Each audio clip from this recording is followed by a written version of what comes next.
Activate.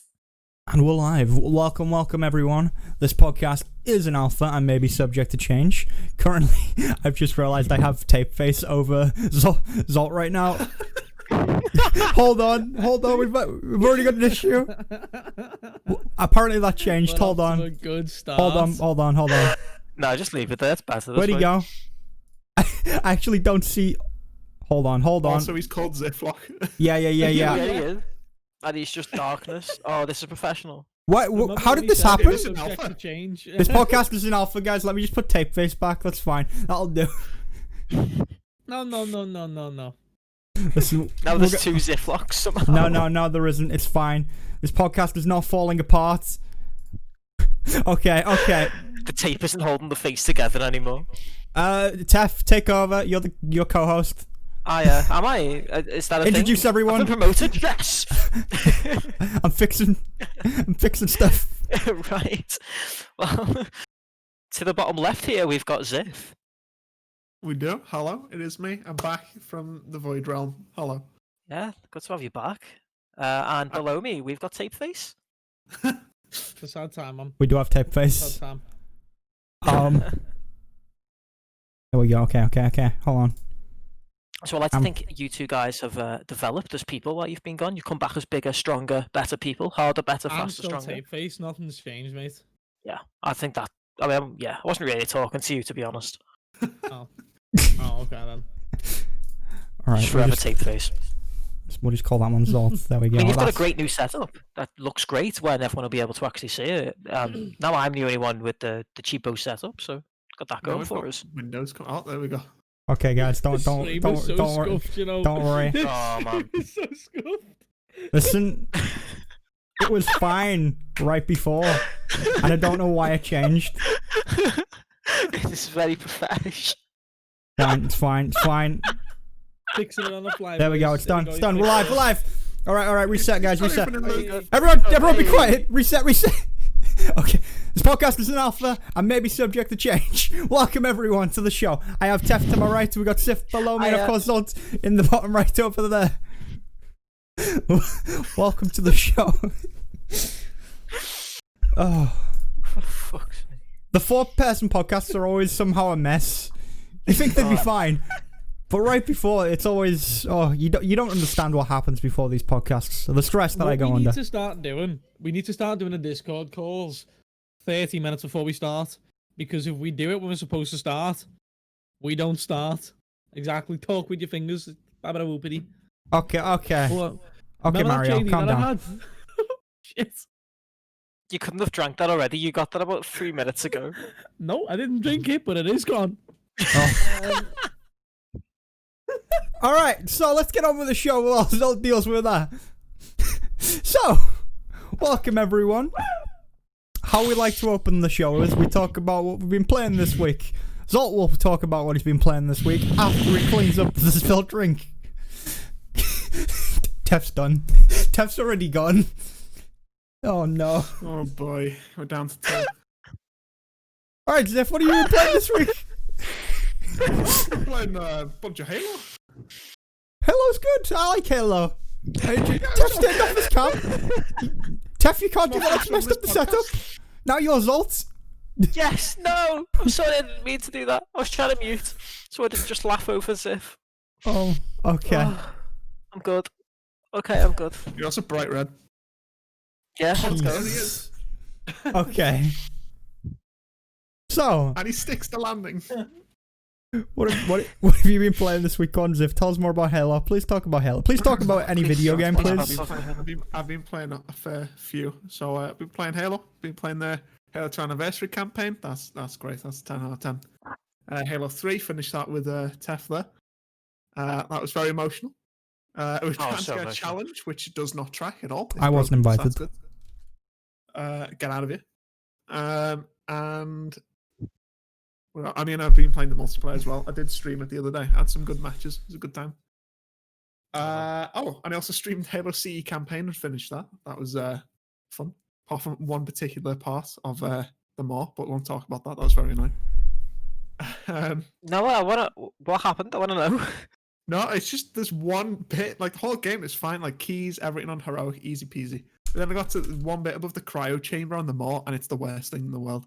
I mean, I think it died like twice or 3 times. It wasn't that bad. It wasn't heroic, but it's like I'm pretty sure it's infinitely spawning flood down a thin corridor that you've got to walk down. Oh. And a lot of the flood is, I find it quite balanced throughout all of CE. There's not that many carrier forms, but it literally just keeps spawning carrier forms. So you can never heal because there's infection forms everywhere. And you can't go back because in the cryo bay, it spawns about 1 billion flood just chilling down there.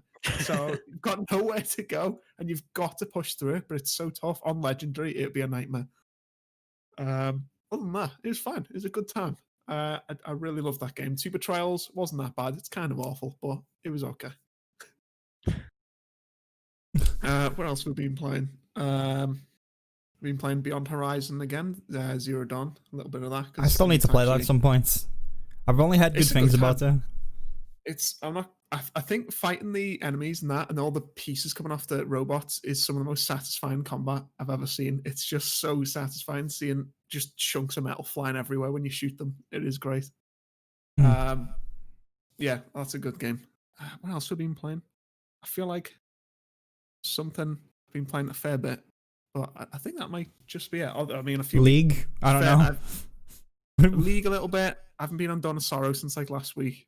Neither of you have finished Dawn of Sorrow, and I just loaded it up one day and was like, you know, I'm going to play Dawn of Sorrow and beat Julius mode and the normal game. Come on, slackers. It's like 1 billion times. It's easy peasy. I'm still the puppet master. I've not even touched it since. You all disappoint me greatly. Played Far Cry 5 a bit. I got that. How is Far Cry 5? Far Cry 5?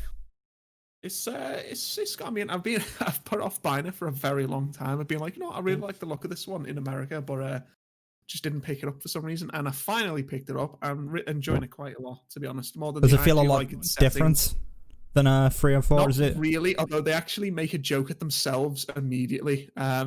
Early on in the game, this guy's like, climb the comm tower, and I'm like, yeah, you get there up it is. there, and he's like, don't worry though, I'm not going to ask you to go all over the county doing comm towers. It's like, oh, thank God.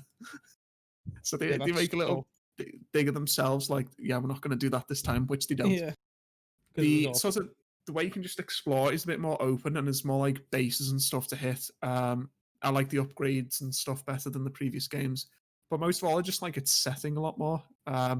And it has an amazing soundtrack as well.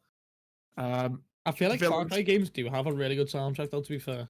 They do, but this one, I don't know what it is. I just love it sort of. I mean, Blood Dragon.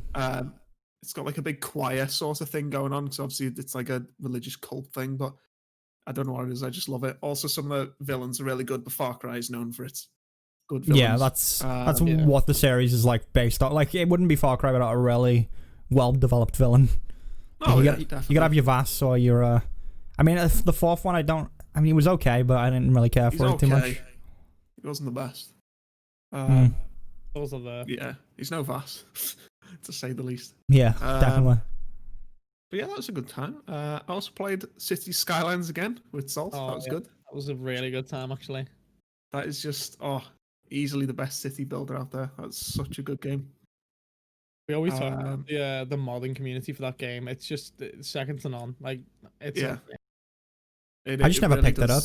I don't know. It's so good. It's fantastic. It's very good. It's really good.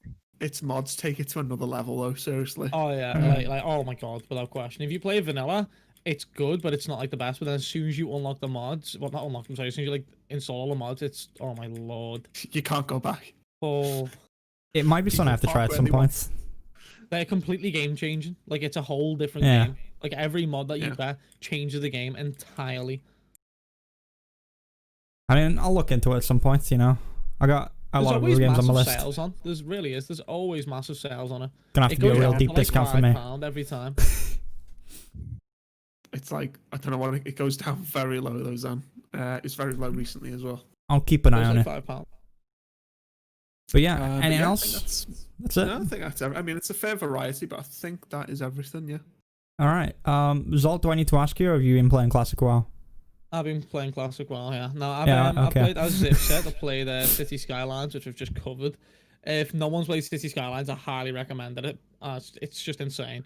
It's so good. But I would, even as a brand new player to the game, I'd straight away look into a couple of mods, just because they enhance the actual like the way the game plays, just everything about it, even down to the traffic. Like the traffic's like the worst part about the game, but then you get like one mod and it's a whole different game. It's insane. But yeah, other than that, I played a fair bit of League of Legends actually this week. I've been getting That's back true. into it a little bit. I'm gonna actually try and get out of bronze. But yeah, I'm just mainly Good luck. preparing for the release of Vanquirage, which should be coming out in the. Honestly, I'm expecting it to release next week. I think it's going to come out next week because they said the end of July. We're coming up to August, so I think I thought there this was like a coming date on weekend- it. No. There's no date. It was just like the end of July, and that was it. So we had to go off. So I think it's going to come out the next week or the week after. And when I say come out, I mean it's going to be there, but then you've got to open the gates, so you're not going to be in it for like another couple of weeks anyway. So yeah, I've just been playing that. Played a bit of Valorant on stream as well. I'm getting into Valorant a little bit. I actually got my rank on it. My first rank was Gold 3, I think, which is, I mean, I don't think it's any good, but apparently it's a decent starting place from ranked. So I mean, it's gonna not start going bronze. into that game I don't a know if little there's bit. bronze in that game. Exactly, it's not. I don't know whether there is bronze. Actually, I'm not too sure. But yeah, it's at the same ranking system as League, I believe. Yeah, very think- close. It's got like yeah. one difference. Yeah, it ends in I forgot what it's even called. To be honest, the final. Isn't one. it called Valorant? Valorant, I think. Yeah. I think it is. I think it's called. It's basically Valorant. it's global elite. It's just like that's the Yeah. only difference. All the other tiers are the same. Yeah. So yeah, I'm enjoying it. I'm having a lot of fun playing it, but I do want to start getting into some more Nintendo Switch games. Actually, I've recently purchased an Elgato HD60S, so I'm hoping to stream some stuff. I may actually restart Zelda because that game is by far to this day It is. I need to probably get the on best game I have ever played, and I haven't even. That's a big completed it. statement. A lot of people think that, though. It is. It's insane. It is a to really this good day, game. The best single player, the best single player game I've ever played, ever. It's phenomenal. I don't know why no I give that Ocarina title of to.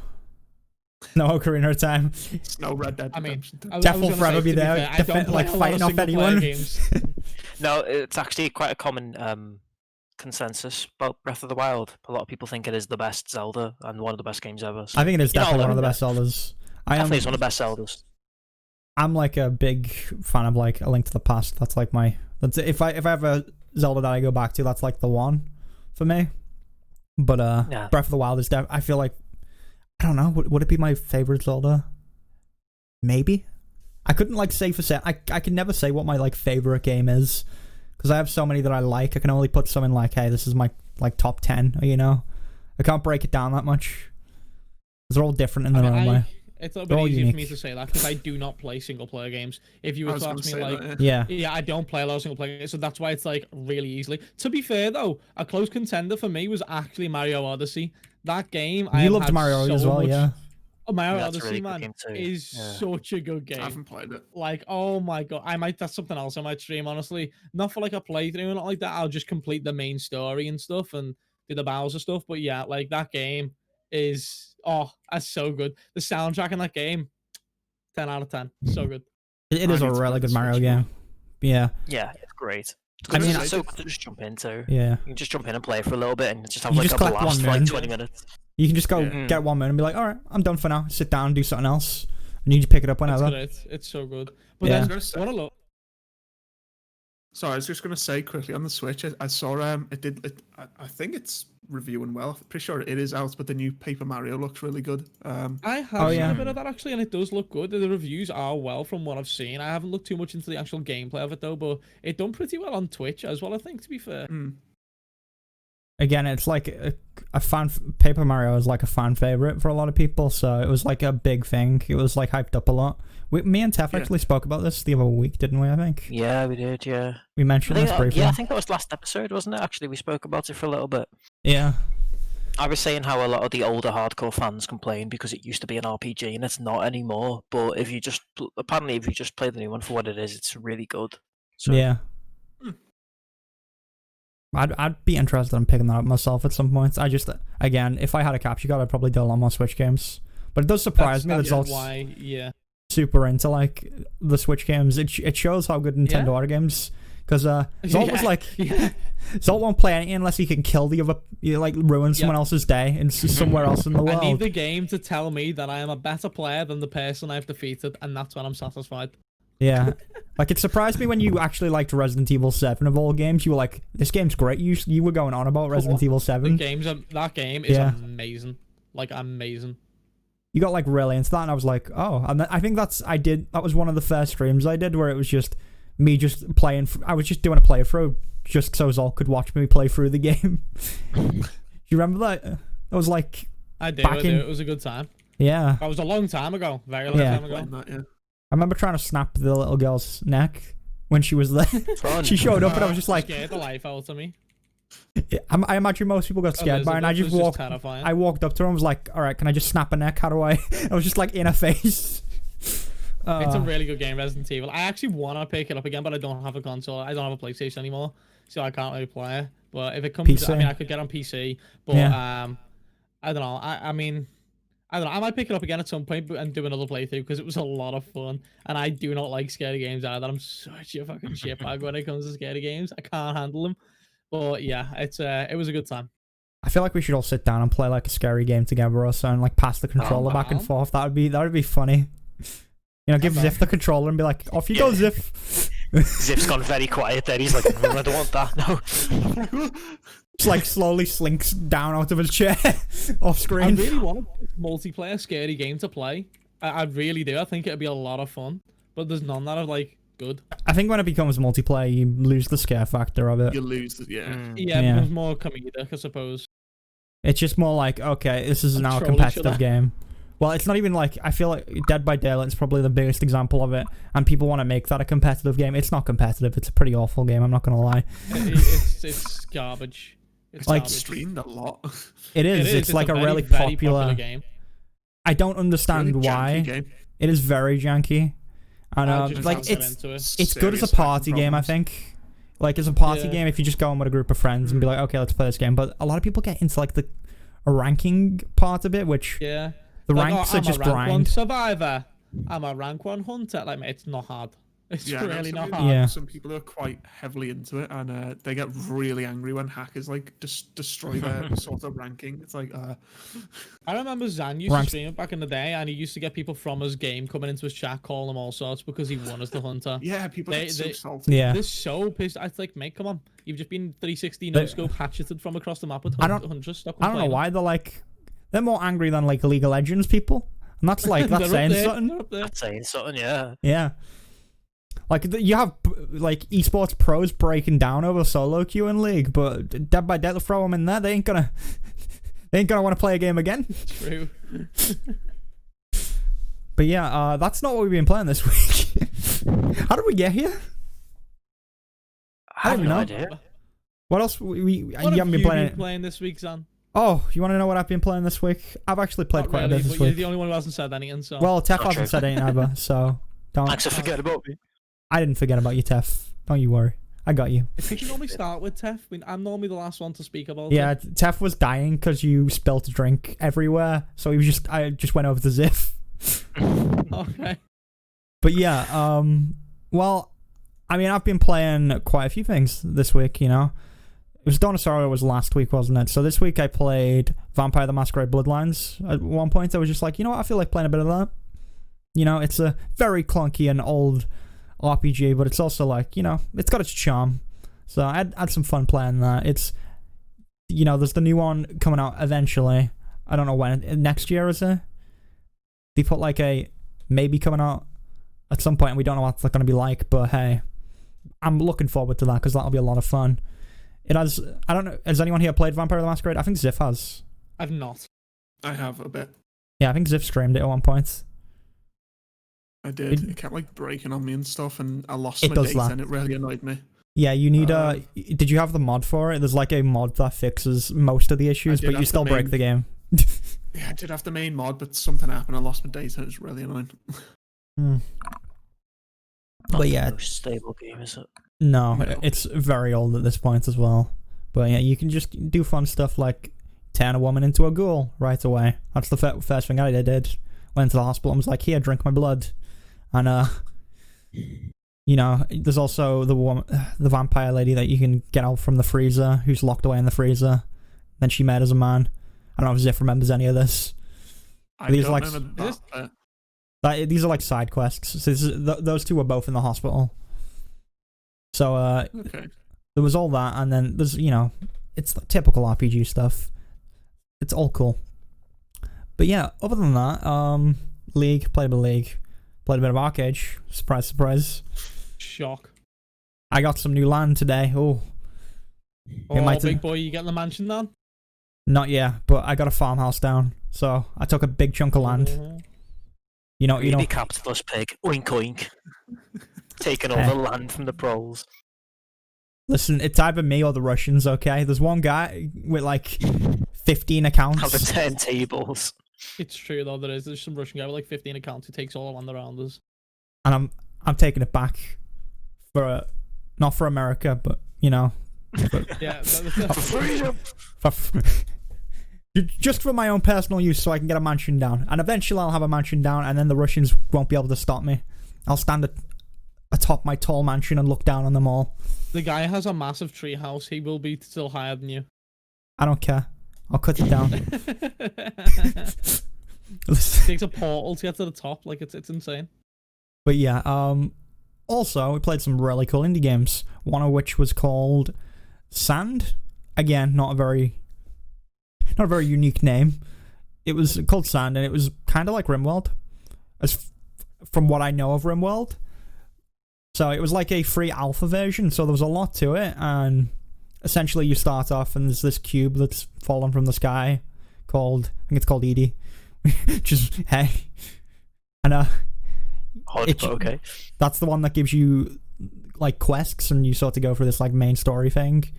But on the side there's also like side quests, like some farmer's son comes on over to your land and is like, hey, help us kill some skeletons. So you can there's actually this like world map that when you leave your area, you then start to travel, and then there's like a thirst and hunger mechanic. So the further away you go, the more you'll drink and eat, and then you can eventually build a tent to like camp outside of your own home and then go even further. Or there's like upgrades to increase how much thirst you have and stuff like that. And essentially you can go to like this farm and he'll give you a bunch of side quests, and there's a mercenary you can hire as a follower to go around and kill other mobs. And then you also have the like base building element where you have to build up a town of people, and you'll build the houses to like attract people, put a bed in there. You've got to like get food set up for them as well and build a farm. And then there's automation and then cars and wagons and stuff you can get further down the line, which I didn't quite get that far, but it was a lot of fun. I actually really enjoyed it. I might even play a bit more of it off stream, maybe even on stream at some point. But yeah, I don't know if anyone here has played RimWorld, but I think that's kind of what RimWorld's like, from what I understand. Not sadly. I have Yeah, played that's it, really similar. Yeah, and then raids come every now and then. I say every now and then, they're quite frequent. So it just seems like it warns you, it's like 30 seconds and they'll come from like the north, south, or west or east, I assume that's exactly like RimWorld, from what I know of RimWorld. Pretty much. RimWorld is very hardcore though. It like absolutely it's designed to just make your life horrible and kill you. Yeah. Yeah, It's one of those games where it's like Crusader Kings, I guess, where the objective is not to win, the objective is to get battered and have a really funny story when you get battered, Oh, the stories I've heard from that game are insane. Yeah, this game it was very it felt very, forgiving. So if you died, you just lost the stuff that you gathered on your trip, and then it would send you back to your base. So Right. I don't know if you can leave your base in RimWorld. I don't know how it works. Do they have like a world map system? It's not really like a world map. It's just a big map, and you can just so you don't like you just go wherever you want on it. It's a huge map. You can't like travel to different area. RimWorld, I think the easiest way of thinking of it is that it's basically Team Fortress. Team Fortress? No, not Team Fortress. I was gonna say. Dwarf Fortress. It's Okay. basically Team Fortress as well. Yeah, Why not? I actually mentioned Dwarf Fortress on that stream as well, and was told apparently RimWorld's not unlike Dwarf Fortress, but that was Chemist, to be fair. So God damn you, Chemist. Yeah, no, they're basically the same game. yeah, it's like that. It's that genre of like, it's like a management game, but also like a survival management game, I guess, is the way to describe it. And you build up this there's also an economy system. Like you can have people, you can put up like a buy and sell stall, and traders come through, and you sell stuff off and buy stuff from them as well. And there's a lot of systems to it. It was interesting, and I did enjoy it, so I might give it another go. But yeah, if anyone wants to check that out, that's sandonitch.io. And give that a go. Again, not a very unique name. But it looks like something you can very Someone's casually fucking play. out. Yeah, I think Ziff is. Sorry, I thought I'd muted. No, it's fine. But yeah, other than that, we also played a game called Yarn Town, which Oh, yeah, that was a stream that I popped into, wasn't it? yeah, it was yesterday's stream. So Yeah. it was like a 2D not Dark Bloodborne. It was like a recreation Okay. of the first area in Bloodborne. It only had the first 2 bosses, and that was like the end of the demo. And then you had Max at the end, or whatever his name is, the dev, just standing there and being like, "This is the end of the demo." So I immediately tried to kill him, but that didn't work, unfortunately. Fortunately, you can't kill him. Saw that online. But yeah, it was interesting, you know. It was fun for me to go through and be like, yeah, that's not how that is in the actual game. In the actual game, you'd go this way. But there was like, it was very similar, but just had very small differences. But it was a little bit janky as well. But it was a cool little recreation of Bloodborne, which I'd like to see more of, but it's probably going to get a cease and desist, as is the way. It probably is. Yeah. But other than that, anything else been playing recently? No, I think that's about it for me. We didn't get around to playing Jack 2 yet, which hopefully we'll do soon. Yeah, That'll that's be been on hiatus for a little while. Yeah, we had a little break in between. I don't know if we still need to change days or anything. We can talk about that after the podcast, though. Yeah, we'll figure something out. But yeah, Tef, what have you been playing this week? You get to go last. Sorry, Last and before least. Tef speaks, I just want to say I need to duck out like really quickly. Just open the door and then I'll be back. Yeah, that's fine. No problem. Go on then. Goodbye. That's fine. He knows that I've been playing anyway because I've been playing everything do. with him. So I wasn't yeah, invited. I've. Okay. It's campaign. Shut up. It's you're not interested in the campaign. I've been playing Halo campaign. I've been playing Halo 2 and 3 with Breeze campaign. boys interested who in. disappeared. Oh, sure. I actually can't play Halo 2's campaign with you because it's only 2 players. But yeah, I've been playing some of I'll that. play it with you, on. I've been playing Okay. some multiplayer as well and Forge with Zan. You know, good fun. Yeah, we have been doing that. Yeah. Every time I We seem to have a few join, games as well. Ziff's never there though. Every time I seem to join someone, Ziff's gone. He's gone with the wind. He's not there. Whenever I'm playing He's games just with someone. avoiding you. Yeah. Got him on for the podcast though. Got him caught. I mean, Zolt right now is Ziff Oh, because Ziff turned off his camera. But that's Also, okay. okay. I'm Ziff now.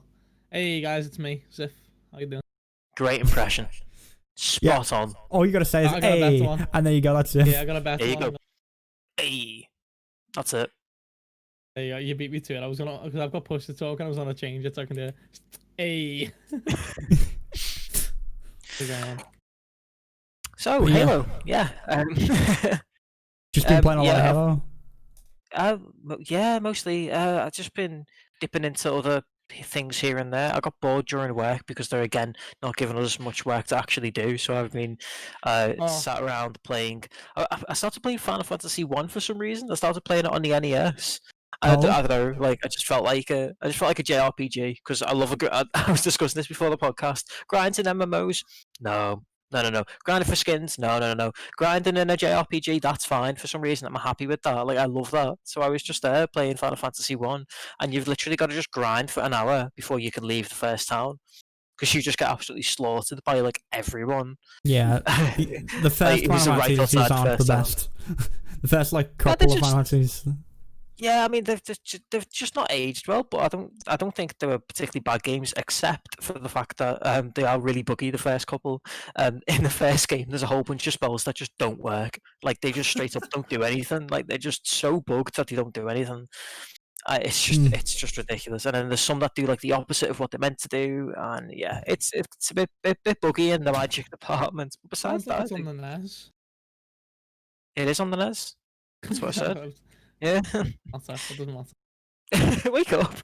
That JD's hitting you already, fella. No, the joke went over your head, mate. Oh. I'll be honest, I missed what you said as well. I didn't hear what you You're said. talking about how like janky it is and stuff, and I was like, oh, it sounds like it's on the NES. Hey, I laugh, Well. NES games are very well designed.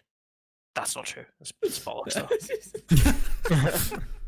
I mean, usually the spells work though. It's more Yeah, just that bit typically. old and crap, you know. But yeah, it's. I mean, Guess that it was the must have thing been a little bit rushed. back in the day where it's like, hey, if they send out the cartridge, that's it. Not getting Yeah, any that's patches. exactly yeah. So like used to be a lot less buggy, but yeah, that's a really buggy game. I don't know. I just played that for a bit because it didn't require much attention, so I could keep like working, I guess. And then just to compare, I got the Game Boy Advance remake, which is like totally rebalanced the game. And in the first hour, I was like at the third town and had a ship, like because they've just taken out all that grind and just flying through the game. It's got to be like a quarter of the length of the original because they've just taken out all the grind. Yeah. But yeah, I'm trying to think what else I've been playing. Played Halo Wars, I guess. You Watch mentioned Dogs that. 2. Halo Wars, yeah. Yeah, oh God, I'm glad you guys are awake and know what I've been playing. Oh no, yeah, I bought Halo Wars 2. I've only played Halo Wars 1, sorry, and Watch Dogs 2. Head's cabbage. Halo Wars, I've only played like 2 missions. I actually just wrapped one up before this podcast. I've not had a chance to play it properly. I've honestly just, even though it's like the most simplistic RTS, I'm just going like, what do I do? Because it's been like 10 years since I've played one, because they don't really make them anymore. So it's just it's taken me a little while to get into the get back into the groove of it. Really, I keep trying to pause so I can think like you can in like Crusader Kings, and obviously you can't. So like I'm just panicking when like 3 of my bases are getting attacked at once, and I'm just like I don't know what to do. I can't pause to think, and I just panic. Yeah. But starting to get a hang of it now. But yeah, We talked about it's taken me a little StarCraft while. because of that earlier as well. Yeah, we were. God, Yeah. Mention how StarCraft is just tense, man. Yeah, I mean, like me and Ziff were like into StarCraft. Well, I guess it was more so me, but I remember playing with Ziff every now and then. I miss RTSs. They were good times. Yeah. You know, I've never been able to get into them, mate. you The weren't. I closest don't know. I You got weren't into really one was playing. AirMac. I don't think you were really playing games as much when like StarCraft 2 was a big thing. That was just when I started getting into games, though. To be fair, because you were playing that. No, wait, what game was it? I think it might have been like League of Legends, like when I first started. So it was Yeah. moons ago. Once like Something like League 8 and stuff years came ago. out and League was getting popular, that's when RTSs started to die down anyway. Because a Yeah, lot of that's the people, a thing. lot of League pro players basically- transitioned over to League. That's where a lot of people went. League pretty much single-handedly killed the genre. So yeah, I if you were mean, playing Blizzard League, you were already already killed too late. StarCraft. Well, I know because StarCraft was still good at the time. Yeah, but it's Blizzard just did once- eventually, Yeah, you know, axe it. yeah, they did, and then they made the Warcraft 3 remaster. I mean, Well- did they actually? They outsourced Warcraft 3, which it was a I don't want to remember Warcraft 3. It ain't good. It ain't good. I Well, no, thought I- Ziff was I'm not gonna. I playing thought through I was it. gonna invite Still a not playing Ziff through rant, honestly. It felt like he was going What? somewhere for a month. Yeah, No, I was saying what you mean. They axed StarCraft 2. I mean, they killed their own game. Eventually, Mm. it got to that point where they never really did enough with it, and then stuff got. From what I understand, a lot of the meta towards the end didn't get like they broke a lot of stuff, but they also were putting in like a lot of cool stuff as well. I don't know entirely because I'm again, not sure because I was like very invested in its meta. Although I did drop off it for a bit, so Yeah. I don't know the last few years what happened. But well into Legacy of the Void, its meta was better than it had ever been. It would. yeah, I think this was after Um, Legacy because a lot of people now just when it's like when people talk about StarCraft, it's like it's kind of a dead game at this point, and you know, it was a lot to do with Blizzard apparently from what we've heard, which is no Okay, surprise I dropped- considering what Blizzard have become. yeah, that is all Yeah. they do these days. To be fair, just kill off I their own games. dropped out of it in like late 2017, and that was already way after the GSL or whatever WCS or whatever had been ended in Yeah, Korea, the main WCS. tournament. All the team houses had shut for the most part, but it was still doing really good with a lot of other competitions, and the foreigners and everything were playing versing each other more against the Koreans. But I don't know what happened to it after that, to be fair. Yeah, it's a bit of a shame. I don't know, because we're not gonna get any, and I don't know if we'll get an RTS as good for a while. I don't know. I loved watching it. Yeah, I really liked watching StarCraft for a good while as well. I think Total Biscuit probably got me really into watching it. I think that was it for me, and I was kind of Yeah. hooked on He watching. done a lot for the scene, though. Anyway, to be fair, he done Yeah, he so did. much. Yeah. Like in general, shame, man. Yeah. Oh yeah, he just like he done so much for like the whole gaming industry. Like no matter what game or part of the gaming industry you are involved in, that man like pioneered so much in like everything. Definitely. Like Yeah. there's not a job you can get that he hasn't like done. For example, like within like esports and stuff specifically. Yeah, I mean, I feel like StarCraft and esports especially. Oh yeah, The, without question, mate. he He's in was the esports really Hall of into it. Fame as well, isn't Yeah. Because it was like stuff like that, and then Blizzard. But I did some Hearthstone tournaments as well. I think I didn't really watch Hearthstone because I wasn't interested in Hearthstone. No, I was interested in it for like a month, and then it just went full pay to win. And I don't care what anyone says. That game is the most pay to win thing ever. Oh, it is, and Oh, it's yeah. damn shame because it was really fun for a very short while before they started Yeah.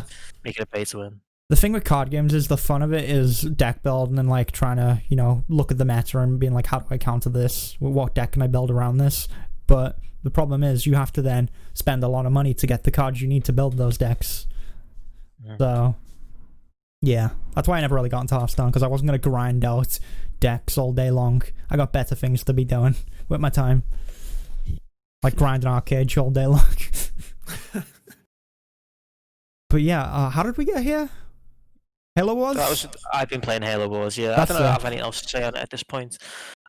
Yeah, playing a little bit of Watch Dogs, but it's only a little bit, and it's an Ubisoft game. I don't know what to say about that besides it's an Ubisoft game, and it's kind of fun in the way Ubisoft games are, where you have a little bit of fun, but then it's kind of a little bit grindy too. Although, admittedly, it's not as bad as the other Ubisoft games. I don't even think it has towers. It's amazing. It's incredible. No, It's- doesn't. It's quite. It's a lot different, more actually. colourful than the original Watch Dogs. The original Watch Dogs was Yeah. very dull in comparison. It's a lot more personality. Yeah. Yeah, So- it's fun enough. We'll be talking about Ubisoft a lot more this podcast. I can guarantee that. So, shall we move on to the gaming news if that's what everyone's been playing this week? How do we feel about that? I mean, Good. All right, we'll start off with the basic announcements with Mixer finally down. It's finally been shut down. It was A shock. well, I mean, they had their 30 days and then it went down a little bit after they said they'd take it down. It was like up a little longer, and then all you could see on there was a big Facebook gaming banner, and then all the Twitch stream, all the Mixer streams with "Come see me live on twitch.tv/." So I'm interested in what the transfer was, like how many streamers went over to Facebook gaming and how many went over to Twitch. I'm kind of intrigued by that. Ninja went to YouTube. I don't think it's official. I think he's just doing a test in the waters. Yeah, we've spoken about this. So he's not actually got an exclusive contract. But But he just went there.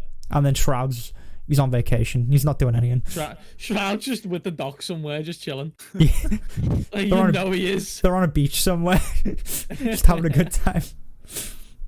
But yeah, there's not really much to say on Mixer going down. It's just interesting to see it's where just the numbers official went. now. I'm kind of curious. We'll probably see when the quarters, numbers actually come out, which I don't know when that'll be, but Stream Elements tends to keep track of all this stuff, so we'll get a good idea from that eventually. But yeah, I think we'll see some growth in Facebook gaming, which will be Yeah, I do. interesting. And then YouTube, I think YouTube live stream, like I said, they just have to flick a switch. That one's for you, said Here we Tef. go. The main thing for YouTube, what they goddamn need to do is update the whole user interface. It's dog shit at the moment. If they change it and make it a lot more just straightforward and just look more clean, that straight out would attract more people. I know for a fact it would. Right, I'm sorry, I'm putting my foot down. I'm here every week and I'm not having another conversation about how YouTube can take over streaming. So they just 'cause need we to have this press a button, conversation flick a No, switch, Shut pull up. the lever. No. He has this conversation every week. All they need to do is just flick a switch and they take over. That's all it takes. It's not my fault the mixers came up a few weeks in a row, okay? You were talking about it before, Mixer, even every single episode so far. Listen, We're on what, like 11 now? we're on Twitch, okay? I gotta talk about the streaming game, baby, okay? That's just the way it goes. You know that's not what I'm saying. I also had to say flick a switch. I had to because you mentioned it before the stream. I've got to do it every stream now. But yeah, moving on. in other Twitch news and streaming related news, the U.S. Army has had a whole saga on Twitch, which I kind of skipped over, but now it's kind of come to a close for the moment. So I thought it'd just be a funny thing to talk about. Oh, it's so funny. So for some reason, the U.S. Army had a Twitch channel that they were recruiting people through by having fake giveaways in the chat, and people were just coming in and asking the streamers what their favorite war crimes were. And they were just getting banned, and eventually I forget the name of the politician, but I think Donald Trump, because he got banned. He did get banned as well, but yeah, I think it's on Cortez or something like that.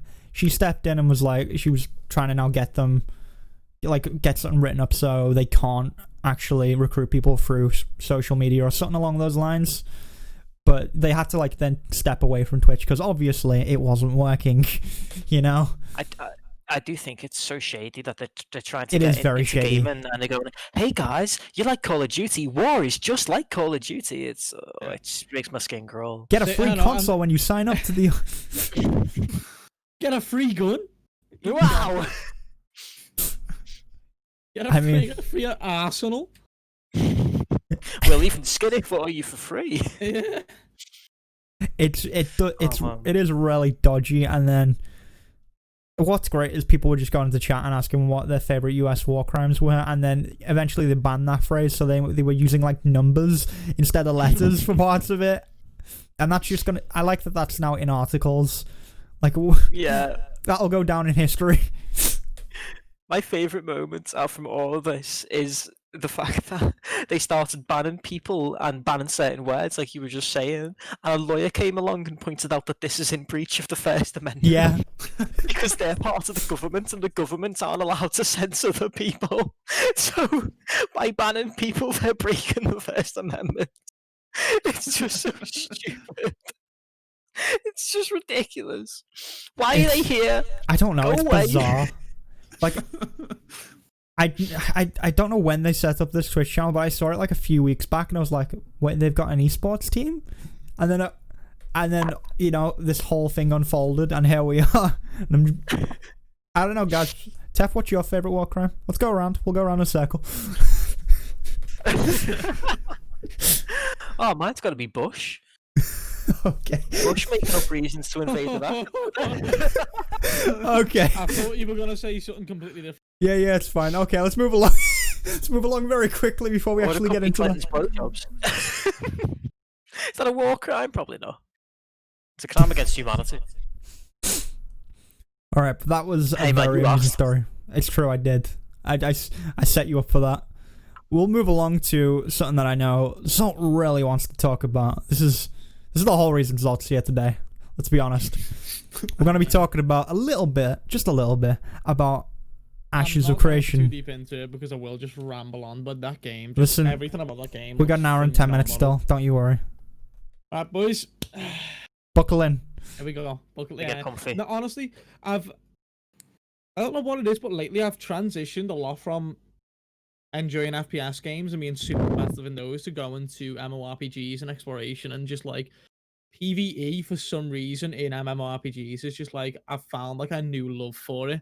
Like I think it probably has started with Classic World of Warcraft because I just don't do PvP in it, and I've enjoyed it so much. And then I've got to a stage now where I'm like, there's nothing in Classic WoW that I haven't done at this stage so far. Obviously, there's a couple more raids to come out, and now I've got like this itch that I can't scratch for like exploration and something fresh to do in an MMORPG. And then Zan introduced me. Well, I'd heard the name a couple of times. I'd seen a couple of people talk about it, but never looked into it. And Zan mentioned Ashes of Creation and said that I should look into it. And then I spent 2.5 days looking into it.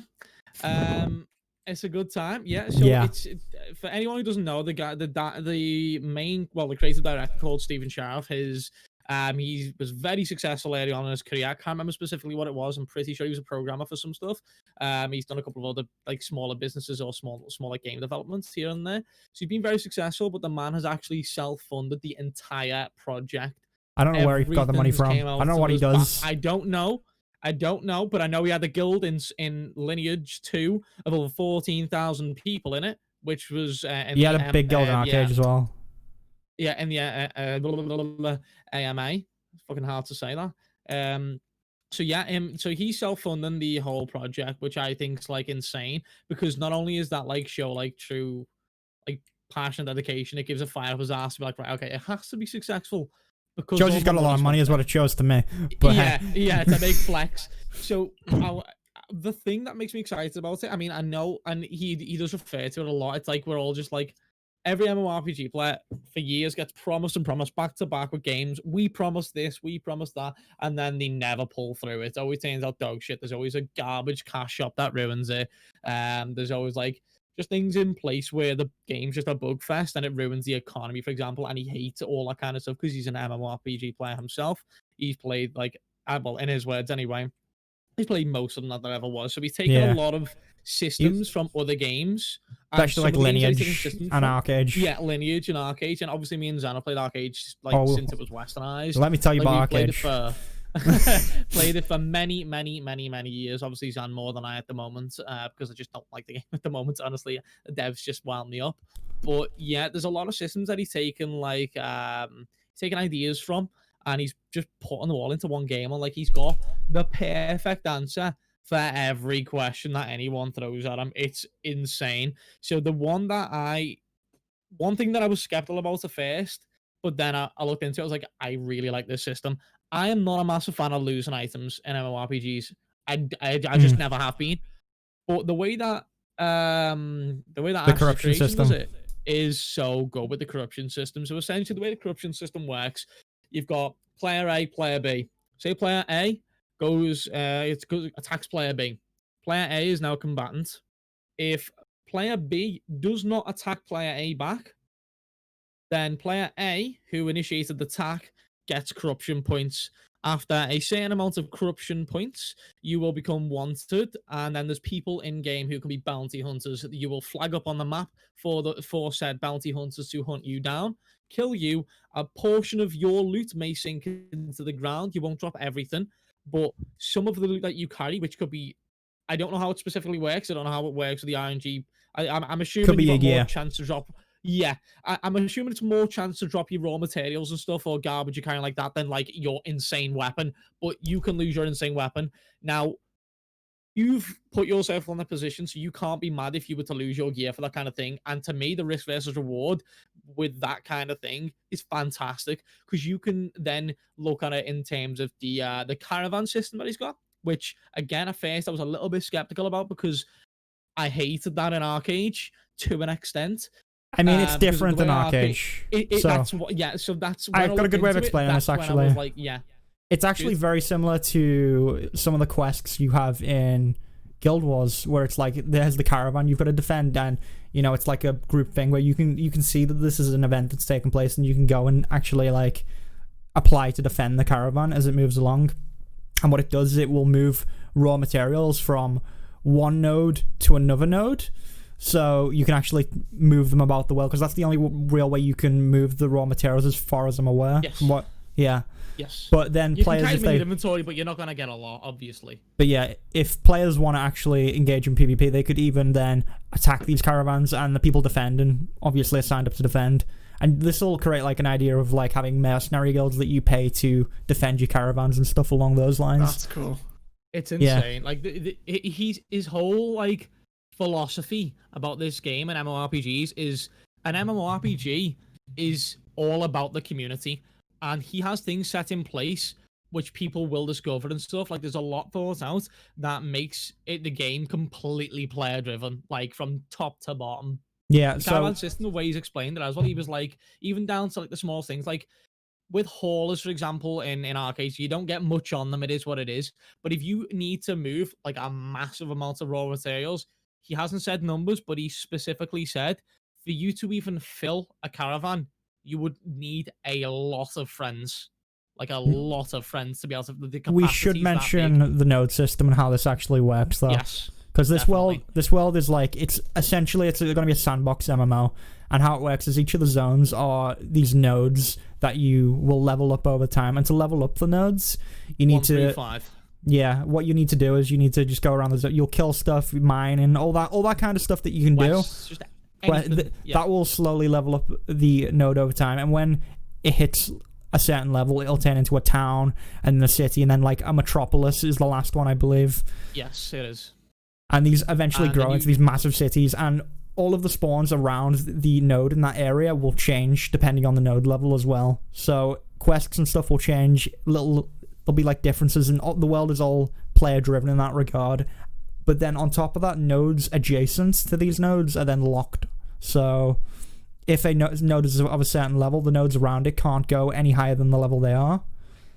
And to actually level up those nodes instead, you'd have to actually raid the current node.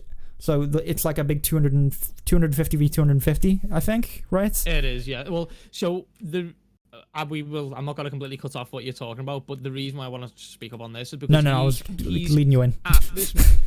At this moment in time, in terms of the siege battles and stuff, the 250 versus 250 is a massive thing that everyone's like 200. Anyone who's played an MMORPG, you know, if you get like 50 people and everyone's going at each other with these crazy abilities and animation stuff, everyone's PC just fries, the internet, the lag in the server, everything just dies. But he actually has devs who worked on PlanetSide 1 and 2, which is at the moment, the current holder of the world's like largest scale battle. That was like good. It had like 1,000 people in it. So right now, he's very confident with 250 versus 250. It's mentioned 500. He wants 500. Yeah. He wants 500 by 500 by the end of the year to at least begin testing and a possibility. He's aiming for like the largest scale battles, because for him, and for most MMORPG players, let's be honest, if you like anything to do with PvP, or you can even look at it as PvE, because this is how you take down metropolises down to the ground again and start fresh. And like, this is going to be guild versus guild. It's going to be incentives for like guild wars and stuff. Like, it's going to be mad. So it incentivizes that kind of thing. And for anybody who plays MMORPGs, those massive wars are like, they're just insane. They're like the pinnacle of it. They're amazing. They're fantastic. And I hope that it is true to its word. And I hope that it is really, really, really well done. I'm looking forward to that. Yeah. I've got 2 questions on what you were just talking about. Go on, shoot. One is the factions in this game? There is no factions. Yeah. There's about 14. No, sorry. How many playable races is there? 6? 6 playable races, I think there is. There's 64 classes, and no class is locked to any race. Races will have different passives, and some will work better with others. That's just standard, but not to an extent of it will cause an imbalance between races. He has specified this so many times because he does not want any form of imbalance. There is no factions, so it's completely PvX. If you want to attack someone, you can attack someone, but you're at risk of getting corrupted. And then back to the corruption system on that matter, you can also lose corruption. He's not said how, but there are ways to go about it. Yeah. Sounds like one of those games where the factions are going to be player built more than anything, doesn't it? I think that's the idea. The idea is this is a guilds and stuff. But there's also the way you level guilds as well. You can have them different ways. So you can level them to be pure just numbers, because you can opt into getting more player slots for your guild. I can't remember the base amount, but there's a small amount. It's like 50, say, for example, but you can grow over time. Or you can go into different things where like everybody gets like X amount of crafted of something, or like everybody unlocks this certain recipe within your guild. So it's like you can have guild on guild, like alliances to help each other with crafts and stuff. So that answers your question, I suppose, in terms of factions. And then I believe as you level up these guilds, it's also like, I believe the leveling up allows you to then build a guild hall in a freehold, which is like the static housing that's in the world. Yeah. So that's also a thing which is also a part of node raids. So when you actually finish raiding a node, once that node's been raided, the freeholds in that node are then vulnerable to being like raided by people for the next like 60 minutes or so. So you don't have to defend that place. And if your housing gets destroyed, you do have like a blueprint that you can take to your next house, and you just press a button and all your stuff is back to where it was. Or something like that, in case you're offline, I'm pretty sure. So all your furniture ends up in the same place, and it all looks the same as it would anywhere else if you just make a new one. What was the second question, out of curiosity? I was just going to say, I was a bit concerned that is it not quite possible for one node to just happen to have worse PvP people, or as Arcade would say, potato farmers that never do very well and they never increase in level area. There's different types of nodes. And I think this is how this is going to work. So there's like a merchant node or something. Is there like a science node or something? There's a science node and stuff. So if you were to build a metropolis in a scientific node, it would specifically be for anything scientific. So you'd have like a lot of certain crafts that you will only get in said node. So if you needed something from there, you would have to travel to that node, which would be at the bare minimum about 2 nodes of distance. And he's quoted around 105 nodes are going to be in game, because with the adjacent nodes not being able to level past. Oh yeah. So another question which Asmongold asked, which I'm thankful he asked him in his interview, was how long would it take to go from the top left of the map to the bottom right of the map? He said it would take you on foot several hours. The actual game is going to be around 450 square kilometers, which means none. The time frame does kind of. The time frame is what puts it into perspective. But we also have to remember how much of this world is also going to be ocean, because they do have shipbuilding in there as well, I believe. Yes, there is. So that's also something to like consider if you're going from the top left to the bottom from right. A to B, yeah, it definitely is. But like I forgot where I was going. But yeah, another thing with these sort of like the different nodes you have, there's also a gladiatorial node. So I imagine this is where the PvP players would go, and yes, you have like a mayor of each node or each town.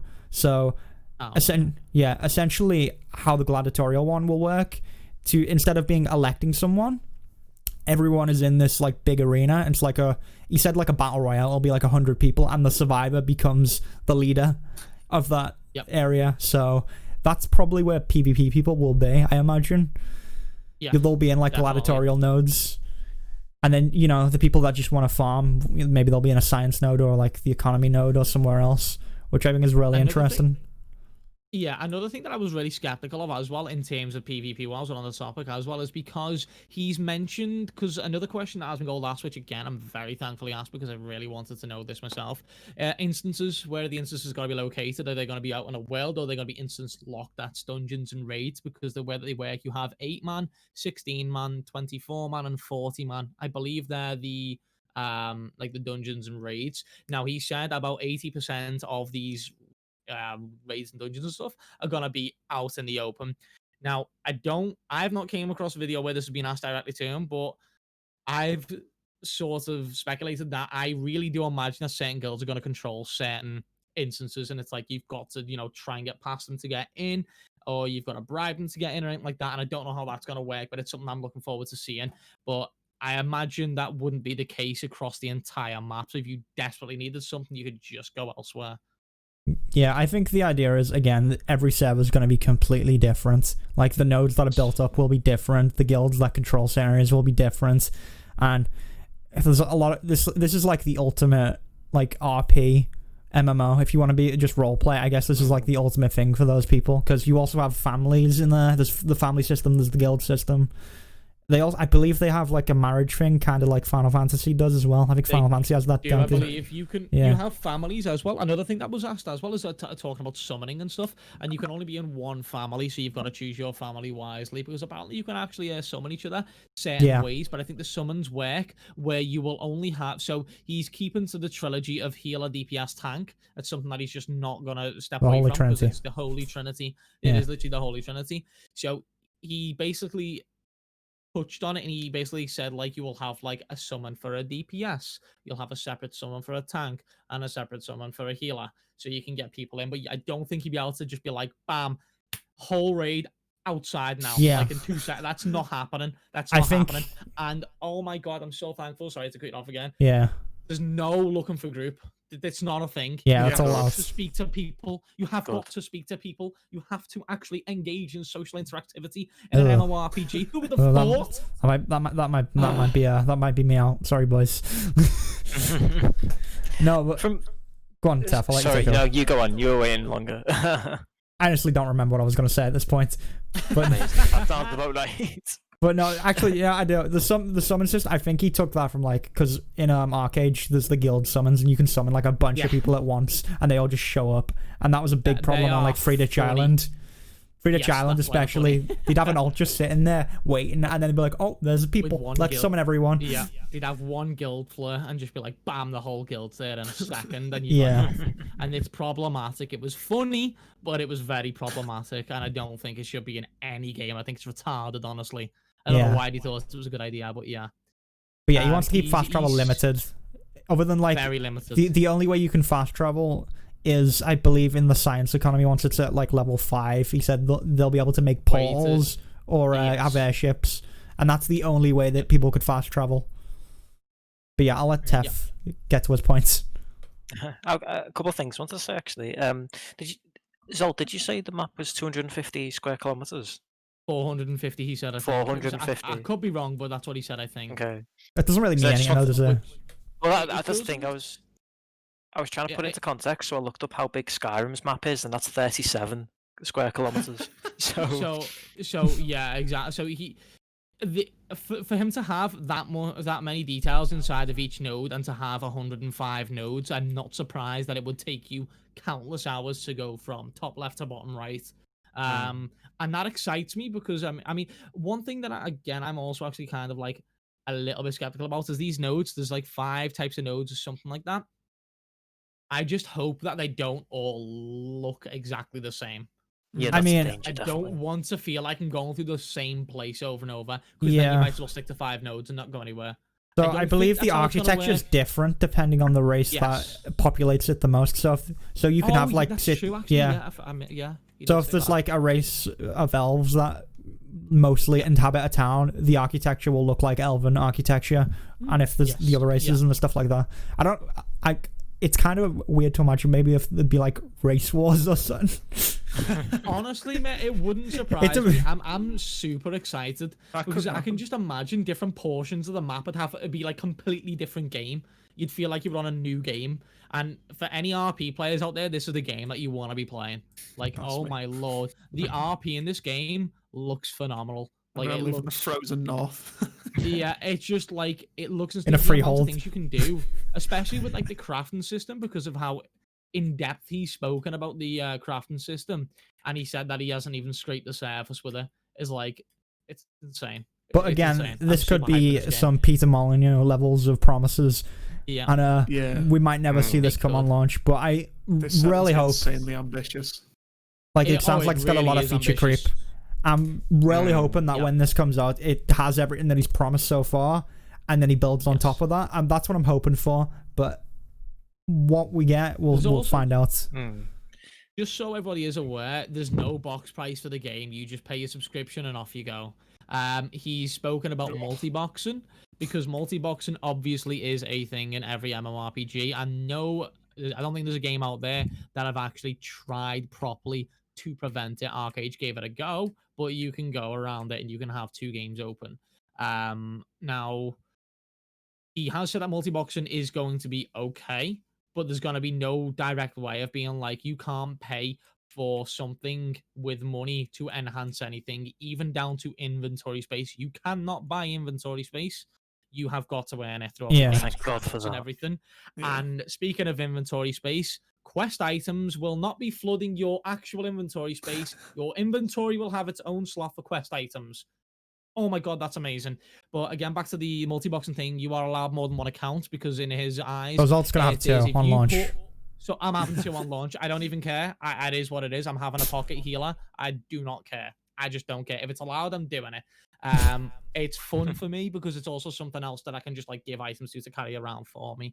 Yeah, I was gonna but say that. if that's what it's gonna be, it's just gonna be a little bank bitch. Little That's bank, basically yeah. what it is. It's a bank bitch. That's what it's gonna be. That's just all it's gonna be. But yeah, I do fully intend on doing it. I mean, if anyone else wants to do it, obviously do it, because at the end of the day, I would rather it not. I'd rather you have one account and that's that, because it progresses other people further.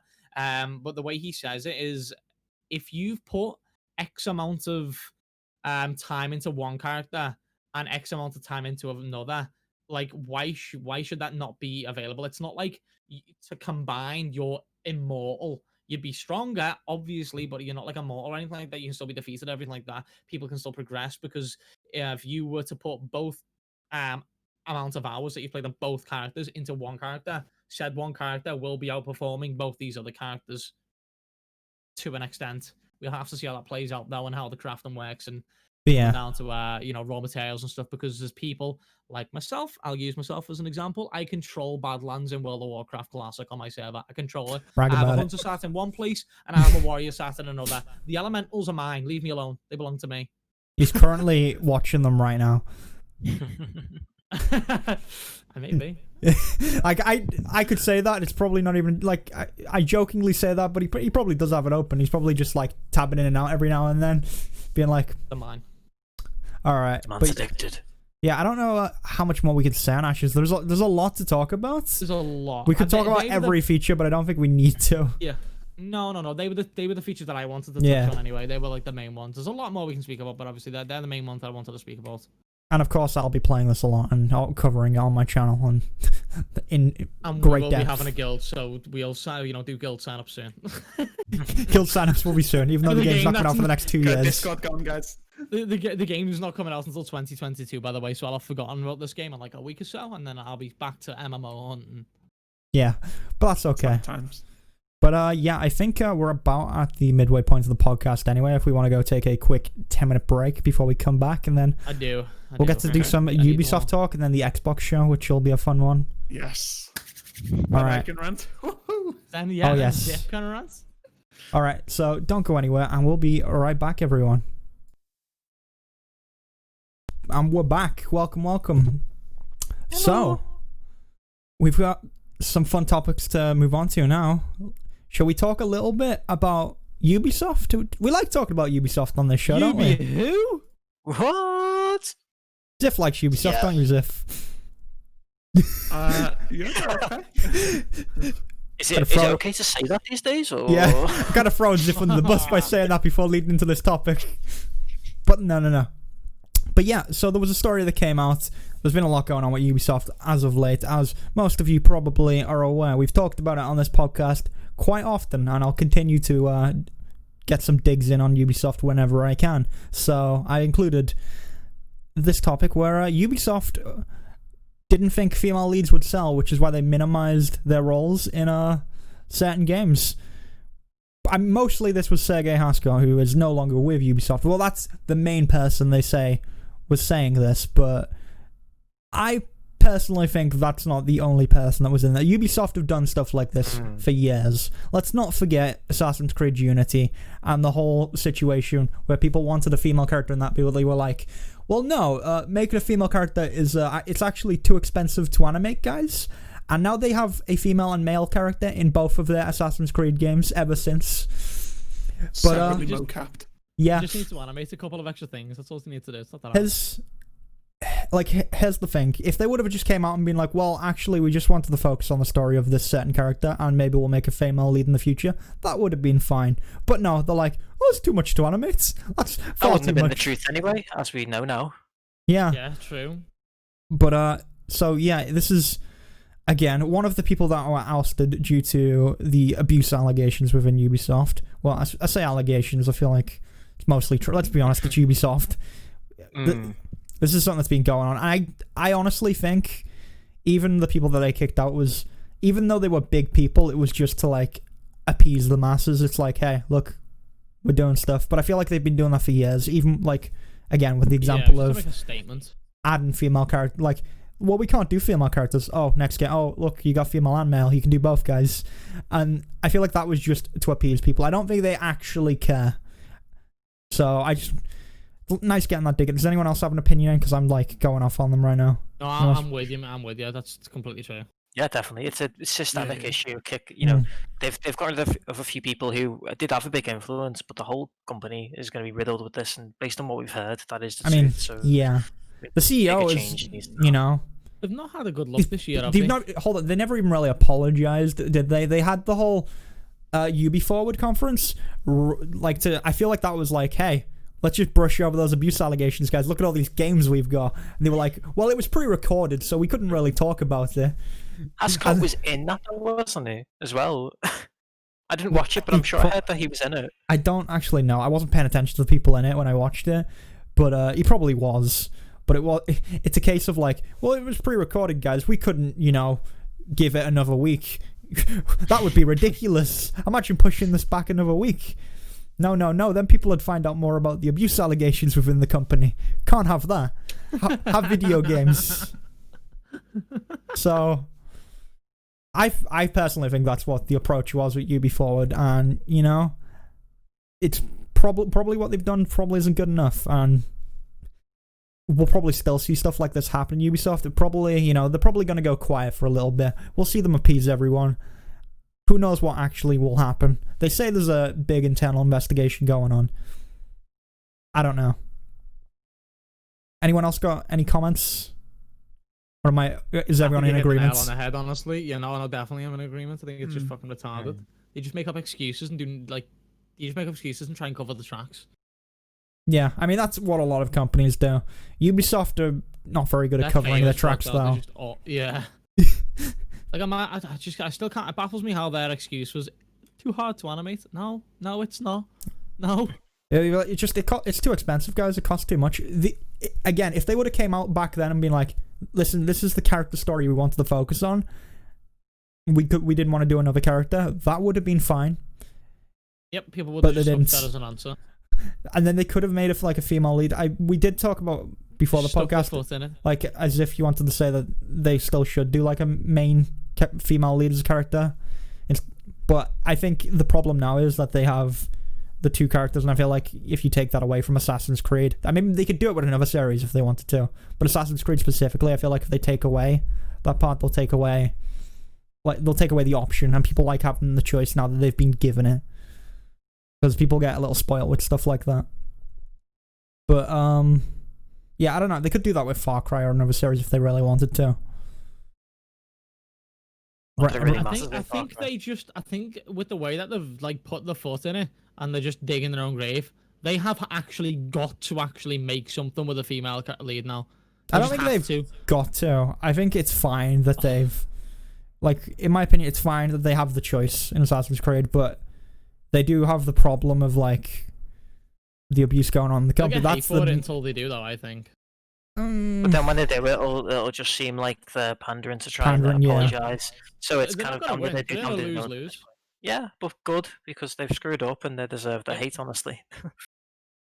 But yeah, I don't know. I've not played the latest Assassin's Creed game, so I don't know if Swan, who has maybe played them a lot more, could speak more on that. Not directed at anyone. Far Cry 6, I know they're doing the exact same thing. Far Cry 6 is they're going away from silent protagonists and going back to having a lot more dialogue between the villain and stuff like that. But that is the same. You can play a male or female, just like Odyssey. So they're doing the same at Far Cry 6. They've got that with Watch Dogs as well now, because Watch Dogs Legion is you can be anyone in the world. You can play an old woman and just tase people, which is great. Hacker none. Yeah. So I mean, Watch Dogs actually. I need to play that at some point. I mean, it's. I feel like Legion's probably a good point to jump in with all the cool stuff they seem to be doing. Legion, to be honest. Yeah. You're not really missing anything with the first two. Like last week. True, you did miss that chance. I got it for free. I just didn't play. Oh, okay. Well, you can play that at some point then, I guess. But yeah, anyone got anything else to say on that, or are we done taking a punch at Ubisoft? Yeah. I feel like everyone's tiptoeing around this. Like, guys, well, I've spoken enough about this, I feel, last week, so I don't got much else to say now. Yeah, I just like speaking on it more. I like just beating them while they're down. Just a punching bag for the podcast, aren't they? Listen, I like having a few punching bags. Ubisoft is one of them. Konami's one I keep at the back that eventually it comes out every now and then, and I give that one a big punch. That one gets a good old kick. good old roundhouse. I suppose I can just say with Odyssey, because I only read the article briefly, but I thought they were just going to say, like the female Cassandra was put into Odyssey like later, but it was saying that Cassandra was the only thing originally, and then they put in Alexios because they thought Cassandra wasn't going to sell. I couldn't believe that because Cassandra is easily the most destroys Alexios in popularity, and like nearly everyone I know on Twitter and stuff plays Cassandra, and fell in love with her character. It makes me wonder is that her character was developed more, and then maybe they pushed out Alexios, because I've not played the game, so I don't know what it's like. But is it? Well, the thing is, they share the exact same dialogue, so they're not. Is this just like a femshep sort of situation? It's a little more than that. The dialogue is a little different, and I'd say, but it is mostly like femshep. It's just a bit better than that, a bit more worked on. Just better sort of difference in the acting. I know the main thing is I think a lot of people said Cassandra's acting is better than Alexios, but a lot of people say Alexios' mocap is a lot better, which I'd agree with. I don't think Cassandra's mocap is that good. I went with Alexios because one. Well, females are very hard to animate. Rude. Any truers? Apparently, they still can't figure it out. But yeah, I went with Alexios because I still really like him. But yeah, Cassandra's also. Well, the thing is, even if you go Alexios, Cassandra's in the game. Whoever you go, the other person's still in the game. Okay. And they're a big part of the game. You just don't play them. Are they like your rival in Pokemon? They basically do become a rival. Yeah. Okay. Pretty much. They're like the friendly rival that shows up every now and then is like, let's duel. I guess it's not duel in Pokemon. I don't know. Let's Pokemon battle. Pretty much. Yeah. But yeah, I'm not sure what else to say really other than that. I think it's just silly that they thought Cassandra alone wouldn't work. Yeah. The situation with Syndicate annoys me more than that, though, because Syndicate was 2 playable characters, and you could swap between the 2, and it was originally only meant to be Evie, the girl. I didn't know that. Yeah, that was mentioned too. It was a similar sort of situation where it was meant to be just Evie, which explains why Jacob's the most bland, boring character, because apparently they just shoved him in at the end because they were told women don't sell, and they were told to make a male playable character. So they made this situation where you can swap between the 2. But like Evie's far more interesting than Jacob, and now we Evie's know a really why. good character. Yeah, I never played as Jacob. Like, as I avoided playing him as much as I could. I do like his outfit. It's I tough. think Evie looks cooler though, I think. Oh, she does, yeah. Yeah, I can't really say much on the later Assassin's Creed because I jumped off at like 3. After Assassin's Creed 3, I was just like, alright, I'm bored. I'm done. That's fair. That's literally what I done. I got Black Flag, turned it on, played it for like an hour, and I was like, I'm done with this. Oh, you missed it out, man. Yeah, Black Flag was apparently really good. I didn't get into it. Yeah. But that's where I missed out because I was like, I could pick up Black Flag at some point, but then I was like, eh. I don't blame you for leaving after 3. 3 is Yeah. Me and Zeph lived for Black Flag when that came out, though. Yeah, the formula just became stale before Black Flag, I think, was the issue. It was and like... then Black Flag wasn't stale. Yeah.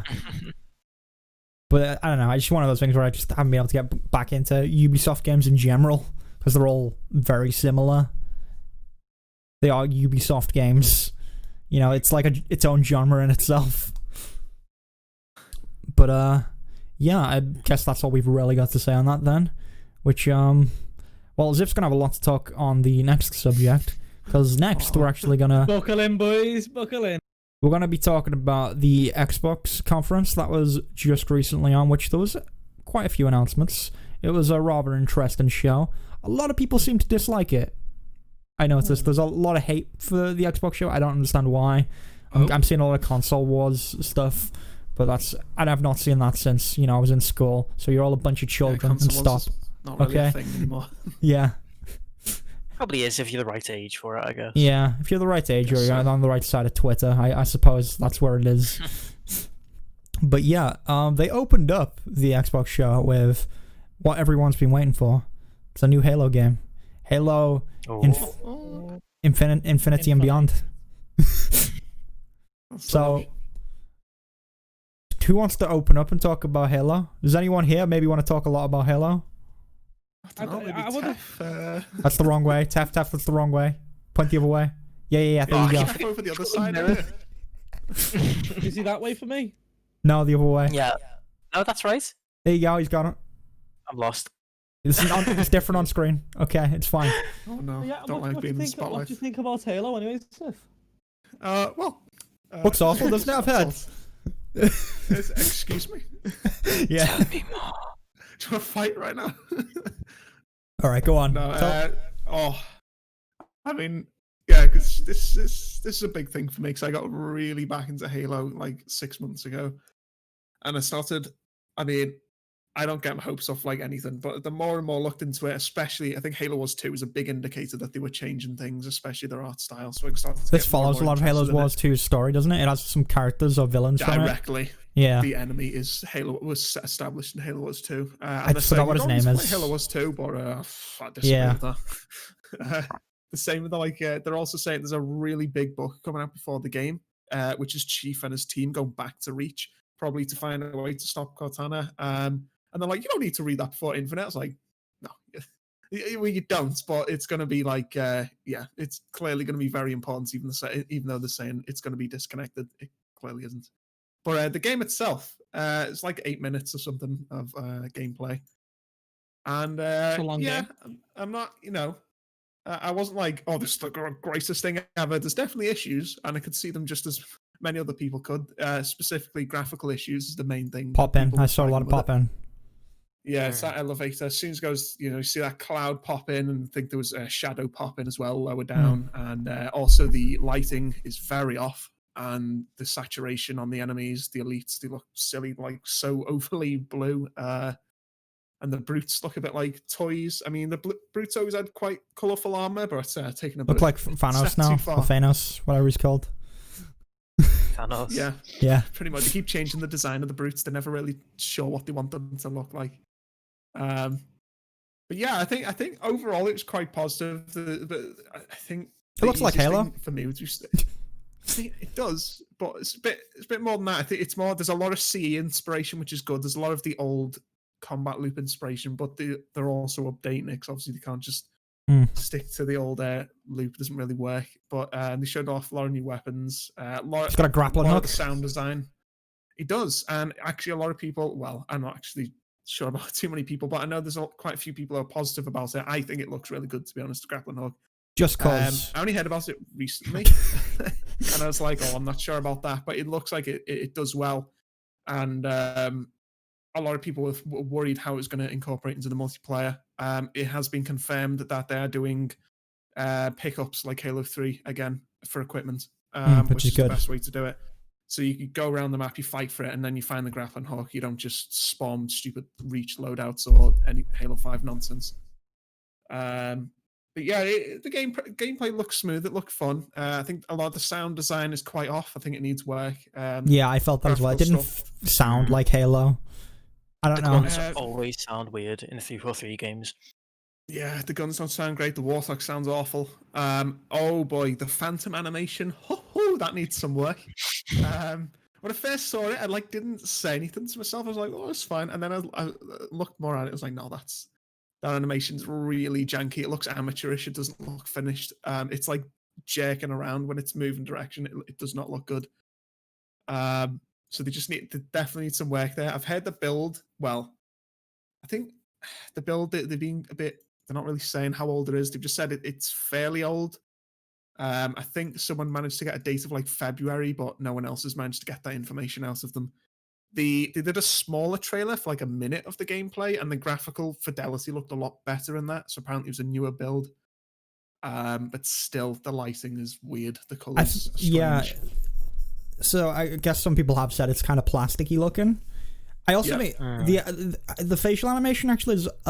I thought that was okay. It was a lot of over exaggerated facial animations. You have loud shouty man at the start who was like, "Oh no, Chief, shouty man." Is he called Brohammer? I heard this mentioned. Call him Brohammer. Okay.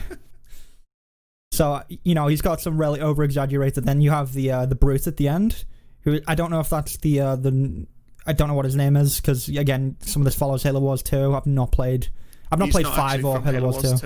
So he's a new character. Okay, and he's working together with the guy from Halo Wars 2 or something along these lines. He's Aatrox. Is Aatrox or Aatrox? I think it's Aatrox. Aatrox, yeah. Aatrox. He's from Halo Wars 2. He's the true top of the banish, but I don't think he's on the ring.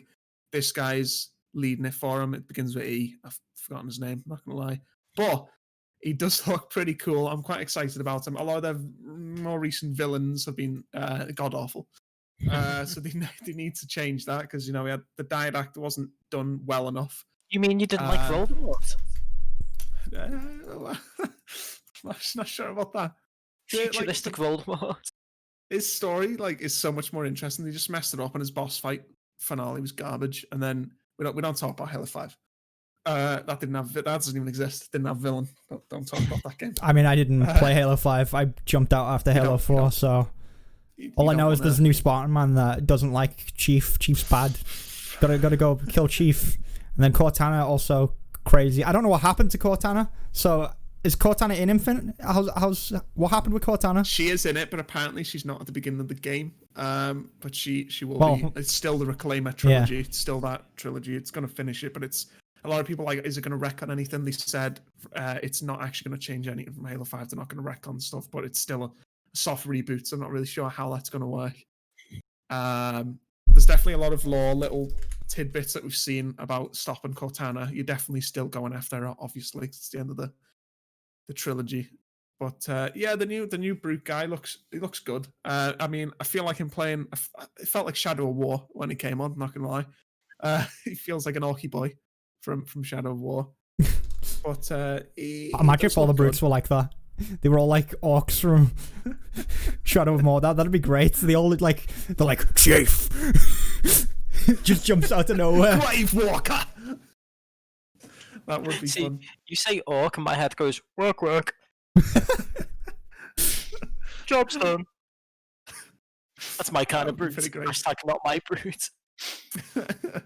There's so much. I mean, it's only a short video. There's so much to mention. A lot of the weapons, like, yeah, pretty good. Not during the design with some of them. They have confirmed that shotgun is replacing the shotgun. It's not just another shotgun. It is replacing the shotgun. It's awful. It's a terrible idea. I don't know why they've done it. I was really like, you can definitely see the art design is getting fixed in a lot of areas. The elites are fixed, thank the Lord. There's a lot of things that are getting fixed with their art style. They know what they're doing. For example, the Halo Wars 2, they used Halo 5 grunts, which look awful, and the old grunts, and put them together by making the Halo 5 grunts like the suicide grunts. They did it really cleverly, and they've kept it in this game. You can see the Halo 3 grunts with the spiky sort of backs, and then you got the new ones, the big canisters and stuff that look ugly as hell. And they've still combined really them. Good in the new one. Some of the animations look good. Yeah, some of the animations are really good, and I think that there's a big point from it. Break the Bruce armor. Yeah, the animation in general is like what looks next gen. Yeah. Everything else is like it needs work. It does, apart from that phantom animation. But I saw this. Yeah, I saw Sprint. I was like, no, please. But fortunately, Sprint is back. Although it looks a lot slower than the other sprints, so that's good. Yeah, it's got sliding, which is okay. Flipping every game has sliding now. Sprint was one of those things where it's like a mixed opinion on it. Like, I don't mind slide. Sprint was like, it's okay, but it's bound to a button now. It's not actually like an ability like it was in previous games. I don't know if it was in 5 or 4. I don't know if it was like that. I don't remember 4 very well. Only reaches at rechargeable ability. The others, it's like a core thing. Is it? Okay. It's been a while since I played 4. It's really fast in the later games. But I'm glad it's slower here, because I really don't like what it does to Halo's combat loop. But if it's slower, it's not that bad. Plus, it is a massive world. I guess it's okay. But yeah, some of the new weapons are okay. Some of them are, need some work. Like I said, they're not happy with the shotgun. It's the most generic looking shotgun in the world. That's the mistakes they were making from Halo 5. They started putting really generic modern warfare weapons in it. I don't know why. Yeah, they had like loadouts and drops and stuff, didn't they? Yeah, but the gun, like the new pistol design, straight from Modern Warfare, it looks like a 5.7. Like, what is that? It does not look like a Halo weapon. They haven't confirmed if that's replacing the Magnum. I don't think it will, but can't replace the Magnum. It is sidekick. What was that? Sorry, the sidekick. Yeah, I don't. I'm getting the impression that it's not replacing the Magnum. I hope don't not. think it will, because I personally think they were hiding a lot of the mainline weapons. Because the only thing they showed, he barely used the assault rifle a bit, and that was about it. I don't think he really used anything else. And that small trailer, they did actually show the BR as being shown now, and it's its original Halo 2 design. So there is, like, they messed up with the shotgun, but you can see that they are fixing the art design. They've gone back to the really good BR design, and they've also brought back, you can see the energy sword as well, and that they've brought back its much better design from Halo 2. So it's a good time. It's a lot of up and down, but it's mainly just the technical side that needs some work. but yeah, I'm really enjoying the actual art style of it, and I think it's looking good. I think they're fixing a lot of things. Are you okay there, Zolt? Please fuck off there, Zolt, please. Hold on, I'm trying to disable this. There we go, perfect, fixed. Just replaced them with tape face. Brilliant. Oh my god, I keep thinking of like new things and that was in that trailer. I mean, there was a lot to talk about with it. Again, it was apparently a January build from what we were. That was what was said afterwards, or that was like the rumor that was going around. Whether that's true or not, I don't know. I'm hoping that it does look. I'm hoping it plays really well and it'll look good on launch. I don't actually care that much for graphics personally myself. I don't care about that as long as it plays really well. That's what I'm hoping for. I used to care so much about graphics, and it used to stress me out that I cared about it so much. And then recently, I'm just like, nah. The mechanics and like balance and the game features and stuff, they're what matters so much to me. Yeah, Granted, definitely. obviously, graphics, like the better the graphics, the more. For me personally, the better graphics, the more immersed I feel. I feel like more immersion in the game, but it's gotta be like the actual core of the game needs to be there. Without like the core like elements of the game being there and like being on point, the game's just dog shit. It needs to feel good to play 2, though. Destiny 2 looked fantastic in my opinion. The game's dog shit. It's awful. It's so boring. Yeah, I mean that's the thing about the bad graphics with Infinite. Where I don't really mind it too much because they've said that one of the reasons the graphics look worse than Halo 5 is because they're aiming for 1080p 60 FPS on the base Xbox One, which was like a mid-tier console when it came out in 2013. It's really underpowered, and they're aiming for 1080p 60 there, and Halo 5 couldn't do that, so it has to have graphics worse than Halo 5. So. And you know what? I don't care if it means that the game runs better and plays better, feels nicer in your hands to actually play. Yeah. Then I think that's a fair trade-off. Honestly, I don't. Really I think they do need to fix the animations and like the sound and stuff though. And like, look, it needs to feel like Halo. That's the thing. If it feels like Halo, like I'm happy.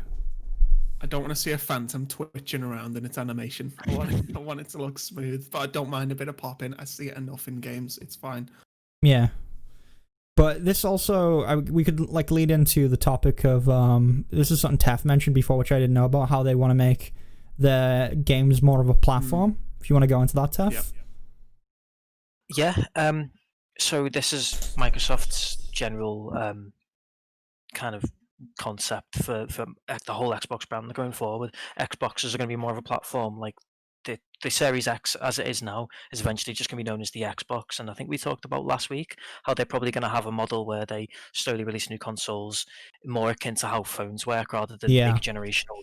They're going along that platform route. Part of the idea there is the games are going to follow the same concept where their games are going to become platforms. So they made this really clear with Forza. Like, it's not Forza 8, it's just going to be called Forza Motorsport, and it's going to be one game where they build on top of it over time. And weirdly, they also said that this is how Halo Infinite was going to work. And they came out and said this is going to be... They definitely confirmed this for Halo. Well, I sent you the article, pal. There's like GameSpot articles about this. I did very briefly scan through it because I never had a lot of time. But let me just grab it and read through it as we're talking about it. But yeah, like the idea. You said definitely for Forza, it's going to be like a platform. Yeah, definitely for Forza, but it's this idea of live services now. That's what it's going to be more so, isn't it? Okay, so 343's head has said this himself. He envisions Halo Infinite as the home of Halo for the next 10 years, adding new stories, technical features, and more as it evolves and changes. The Xbox wants all of their games to become platforms where you're not buying. You know what? It's better than annual sequels in my mind. So yeah, I don't mind that, but I don't see Halo Infinite being the Halo game for the next decade. I don't want that. I want them to, after a few years, release a new Halo. I don't think you can keep that game because obviously you can't change it that much. I mean, I guess you could give it a big graphical overhaul and stuff, but I don't know. I don't see that being the thing for the next decade. They said this with Destiny too. I don't know if you guys remember, but it was like, this is going to be and then they're already working on a Destiny 3 now or something. I heard rumors about a while back. Yeah, you need a solid engine, I think, solid like underlying code for this sort of thing to work. And from what we've seen of Infinite so far, I don't think it's cut out for that. Honestly, they would have to overhaul it a lot as it goes. But then you never know; they might do that. Like with this games as a service thing, it might work the way like hours work for the past 15 years, where they just take chunks out and replace it over time slowly, so the Yep. game gradually becomes something very different, and slowly all that old code is taken out and it improves over time. It'll probably just work in that way. I mean, that's how MCC's been working for the past 5 years. After all, it's very different now than it was 5 years ago. The only thing I um, hate about that kind of thing is old content just gets completely forgotten about, and there's no reason to visit old places. And that's something that some games do struggle to do after a game being out for a very long time. The longevity of like older zones and older content just becomes completely like yeah. it is just no point. There's no reason to do anything. Yeah. Or in the case of something like Halo, I know it doesn't really have zones, so it doesn't work in the same way. But you're going to have the issue of they'll get better at making content, so eventually the old content will just be awful in comparison and not worth playing. I mean, So yeah, we could also think of it as like maybe this just becomes like an expansion to Halo Infinite, is like the idea of the next game. Kind of like the Master Chief Collection, in that they just add a new game to it every now and then. We could maybe think of it like that. But Maybe a central hub. yeah, I think that's what they want to do, because again, they want to push this idea of the hardware doesn't matter anymore. It's just something you can buy. So it's like, it's just like, hey, you want to play Halo Infinite, that's fine. You can play it on your Xbox S6 or your Xbox S8. Don't worry, it'll just how well it will run will just depend on the version of the console you have, I suppose, as they update them over time. And then the software will build on top of that as well. So you'll have Infinite, maybe, throw another game, or, maybe it'll be like, here's a new campaign, here's a new multiplayer system. I don't know how they'll do it exactly, but I do like the idea. And they've also pushed this idea of, Ziff can probably talk more on Game Pass, but they said everything at the Xbox show on launch will be available through the Game Pass. So they're pushing this idea of this like Netflix-esque subscription where you just pay a fee and then you get to play whatever games you want. I don't know if that's like that now, Ziff. I don't know what you can tell.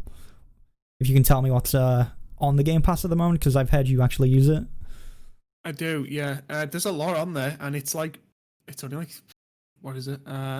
It's like £3 a month or something. tiered though, isn't it? You get more if you pay more as well. I have not seen that. It wasn't when I originally got it. That's what I've heard. Anyway. Because I can get anything on the pass. Obviously they've got their actual store, but the actual pass games, there's a lot on there. And yeah, Infinite's going to be on there immediately. Gears of War 5 is on there on launch. A lot of games have been there on launch. A lot of plan to be there on launch. I can't think of them all. But yeah, you pretty much, as far as I was aware, I haven't seen a higher tier. You just pay that fee, and then you can just play the game pretty much. Now There's multiple tiers on Xbox. Sorry, that's where I've heard. Okay. Yeah. What's weird to me is the fact that you can buy DLC for the games, even though you don't own them. So you pay for the DLC, but then if you stop subscribing, that DLC is useless, which is just silly to me. Which is one of the reasons is Halo Wars 2. That's only on the Windows Store, isn't it? Apart from Game Pass. Yeah, that's one of the reasons. Like, I want the Flood expansion because it's really important to the story, but I don't really want to pay for DLC that's on a subscription game. It just feels weird. It's very strange. But yeah, Zan, just that you just pay the fee and you can get access to them straight up in like full capacity. So I think that's really interesting. I feel like that's something people like skipped over through this Xbox show, because they were like, hey, all of this, when it launches, will be available on Game Pass. And that's big. I don't know. To me, that sounds like a really good model. It seems very consumer friendly. I don't know. Is this just me? Yeah. I enjoy it a lot. Yeah, it's very good. I still rather own my games, but I can see why people would definitely jump on it, especially with, like you said, it's so similar to Netflix. We've already been conditioned to pay into this sort of thing. So yeah, there's so many on there. There's so many games as well. It's like I don't really want to fully buy. It's like, I could try that. It's like, I was just looking at it now. Like, there's like No Man's Sky's on there now. I've never actually wanted to buy it, but it's like, I could try it now. Oh, you would love that game. You would love No Man's Sky. I might have to install it. But or there's just like there's loads of games like Wolfenstein 2 are on there. The How annoying much thing is the Game some Pass games subscription? Maybe monthly? I'm pretty sure it's $3.99. Only $3.99. It's cheap. It's a lot cheaper than it is on Xbox. Okay. Don't know what I'm searching for where you actually buy it, but I can't find it. I might have found it. Like I imagined it would have been like $14.99 on Xbox or something. $3.99 in the UK on PC. Okay. Half the price of Yeah. the service on the Xbox One. Yeah. But yeah, it's Wow. that's really good value though, isn't it? Especially if this is what they're gonna model all their games to be, and this is the way they're going forward. Christ, Yeah. I didn't know it was that cheap. I might jump on that. That's what I'm talking about. There's so many games on there, and they had a lot of new stuff on there, like really new games come on there. But yeah, they're making Xbox more of a service to people now because again, they've dropped a lot of the idea of exclusivity. They're like, well, you don't, if you want to play the games, you can play them on PC as well. Like, Yeah. they've not really worried about that too much with the show, which apparently people got upset about because people are like, no, I want my exclusives. I've got to be better than the PlayStation. Be quiet, you children, okay? No. I hate that mentality. I think it's so retarded. It's really bad for consumers, exclusivity in general. Of course, it sells consoles. Oh, it's good for business, but I don't know. Microsoft have clearly got a plan here for what they want to do business wise. So it's really cool to see this more consumer friendly way of doing it because I can play it on PC. I can play it, and then if I want to pick up a console, I'll be like, maybe I'll pick up this generation of the console. Maybe I can just pick up the next one when they slightly upgrade it and throw out a new version of the console, like mobile phones again. Slightly upgraded. I mean, that's what it's going to be. Streets of Rage 4 is on here for $3.99 a month. I paid $15 Tef's not even for paying this on attention. He's Switch. just looking through the Xbox Pass and be like, ooh. What's on there? Sorry. That's Streets of Rage 4, I paid like £15-20 for that on the Switch. That only came out like 2 months ago. Yeah, And it's on there's the Game loads. Pass for free. I'm signing up, boys. Let's Dragon go. Quest is coming onto it. Forza Horizon. It's got FF15, Fallout 76. We won't talk about that. I still want to get into Dragon Quest. I haven't got it yet. It's got I might buy it. so much on it. Oh, also CK3 is coming out on it on launch as well. Oh boy. Jesus, that's insane. yeah. I mean, Oh, it does. And Zan, it's got City Skylines on it as well. So, Oh. listen, I don't know. I don't have the money to pay for a subscription, but if I did, I probably would. I probably would actually because it sounds like very good value for your money. it is, yeah. And if this is how they're going to go forward, and every game is going to be like that, then why wouldn't you want to pay that? That seems really good. But yeah, there is a lot more in the Xbox show to talk about. There was quite a few games that were shown off. We've talked about Halo. We talked about Forza. There was State of Decay for free. I don't know if anyone played State of Decay. I know that was a big thing for a lot of people that like zombie games. I've always meant to play it, but I haven't got round to it. But yeah, that was shown off, and then another big one was Obsidian actually came in and teased a new RPG they're doing called Avward. What was it called? Does anyone know? It's a weird name, Averwell. Avward or something like that. But that looked really cool. I think it is. It kind of looked a bit Lord of the Rings with the trailer. I don't know. I felt like they were in the Mines of Moria in that trailer or something. Well, it's set in the universe of another developer's game. It's in the Pillars of Eternity universe, I believe. Yeah. Yeah, So- that's right, yeah. It'll be really interesting to see how that one comes. It looks like it'll be really good. It's Obsidian as well, so we can expect something interesting from them. What was that other game called? Pillars of Outer Eternity, Worlds. Outer Worlds. It was pretty good. Aren't they doing an expansion for that? I think. Yeah, so that was announced around the same time. I think it was right after that they announced a Outer Worlds DLC, which is like a new planet you can go to or something. I forgot what it was called. It had a weird name. Let's see if I can find it in this list. I should do that. So, did you play that, Sif? Outer Worlds? Outer Worlds, yes, that's on the Game Pass as well. I That's fun, streamed most of it. It's a good game, and there's a lot of principles. It's like, they know how to make a proper RPG. Like this is what Yeah. like I've Fallout played it, 76 should have been. But I always I haven't finished it, but I know some of the choices and stuff I feel like could have gone further, and I feel like you should be able to go more communist, in my opinion. It's very much you can tell it's the first game in the series, and I feel like if they do a sequel, it's going to be a lot better. But it was fun. Yeah. Oh, it was good, yeah. Yeah, it's a great game. Yeah, I do want to play it. It looks like a lot of fun, but I just never got around to picking it up. I think it was an Epic Store exclusive or something, wasn't it, at one point? Yeah, it was initially. Yeah. But I don't know. I just thought I might pick up at some point. Other than that, we had another game from the Life is Strange developers. Yes. Which was it? Tell Me Why? What was it called? It had a weird name. Something like that. I can't. But remember. yeah, it looked very Life is Strange. If you're into teen dramas, there you go. Life But is no, Strange is great. I'll have It is. It's good. It's very good. You're downplaying Life is Strange a fair bit there, pal. It's got its issues, but it's a great story. Yeah, the first. I'll be honest. The first couple of chapters of Life is Strange just do put me to sleep, but it does get better. But it's not your sort of thing. You're not very much in touch with your feelings. You don't really have any, so it's not really for you. Feelings. Listen, I'm not about feelings. Feelings are for the weak. Yeah, it's called Tell Me Why. Yeah, okay. But they.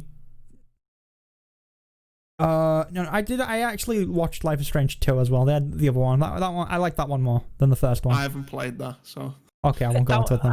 I didn't think that one was as good actually. But whatever. It was a different story, but I preferred it more. I don't know why. I guess it was less teen drama. It definitely had those elements though. Less school drama. Yeah, it was the school. I think it was the school drama that put me off Life is Strange. It just isn't for me. You got the. I won't get into it. It's fine. But yeah, we have that, which will be interesting. They do swinging digs again. Listen, I think it was. They do good. They do good at what they do. Okay, so we'll see what the next one's like. Tell me why. Tell me why it's good. Tell me why I should buy your game. Yeah, maybe show some gameplay. We didn't actually get a lot of gameplay for most of the games we're talking about here. The only gameplay we rarely got was Halo, so there isn't a lot to talk about. But we can briefly go over the games. So yeah, that'll be interesting. Another big one was, of course, you had Tetris Effect, everyone. The game we were all waiting for. I thought you were going to say something else. Yes. Yeah, me too. Yeah, I know. I'm building it up. But I don't know if anyone watched the conference, but this was we had a world premiere, because they love throwing that around. And then there was just people sitting there playing games, and there was a lot of boxes of people, and obviously it's people in quarantine. They were trying to do a whole wholesome thing, but it was what game am I watching? And then they were doing this for a while, and then the people started turning into the cams all started to clump together and make Tetris blocks, and then they all formed, and then we're in Tetris Effect, which it's Tetris, just a new twist on Tetris. I don't care that much. Tetris is fun, but I feel like there doesn't need to be this many versions Tetris in of it. sixth form was the shit, mate. I'll be honest. Tetris 99, that's where it's at.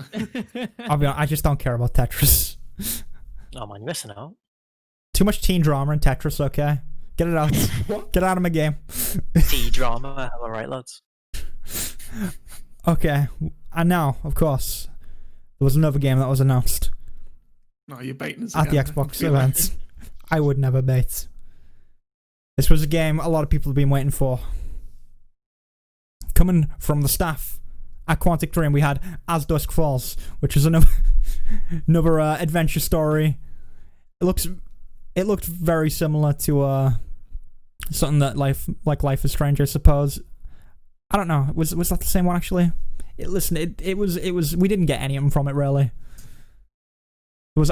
Let me actually look up what it looked like, because again, it's such a generic name. I haven't looked into that. Yeah, it looked like a Life is Strange game as well. It looked like another Life is Strange. It looked like a more interesting one than Tell Me Why, because they're robbers. I don't know. There's a robbery. There's stuff going on. There's teen drama. There's some. But I don't know. It was. We'll see what that one's like as well. It didn't really say what the gameplay would be like. again, we never got a lot of gameplay. All right, now I know Ziff really, really wants this one. This is a game Ziff has been waiting for. We got a very, very brief tease for a brand new Warhammer game, Warhammer 40k Darktide,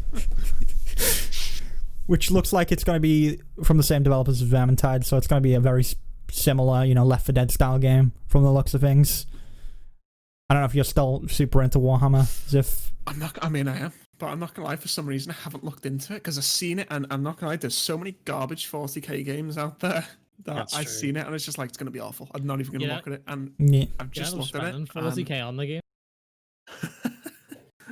if it's like Vermintide for 40k, which I'm just looking at the trailer, it looks like I'm down. I want that. Yeah, that would be amazing. It does look cool. I mean, we'll see what it's like when it actually comes out, but it sounds like it's gonna be another Vermintide, another Left 4 Dead style game. It's probably gonna be cool. It'll be fun. Vermintide was good. I'm just reading it. It sounds awesome. I need that right now. Yeah, I did say Ziff would be very into it, but now listen, Imperial Guard fighting chaos in darkness. Give me that. But now moving on to a game that I know Tef really wants. This is Me. No. But a game called The Medium showed up, which looked very Silent Hill at first. I thought it was a new Silent Hill for a moment. Oh, I actually am game for this one. This one looks cool. It does look cool, doesn't it? But it's from the Observer devs, which Observer was a very walking sim-esque game. This looks very different. And it did look kind of Silent Hill, didn't it? For a moment. It had like the two different worlds, and I was like, this isn't Silent Hill. No way is it Silent Hill. And then her hair chain goes white when she's in the other world, and so you're a medium in it. Surprise, surprise, and you can like what the shit? Convene with the spirit world or whatever, and you seem to go in and out of the two different worlds. And apparently, they said there was something about being in the reality being split, and you could play in both of them at once or something.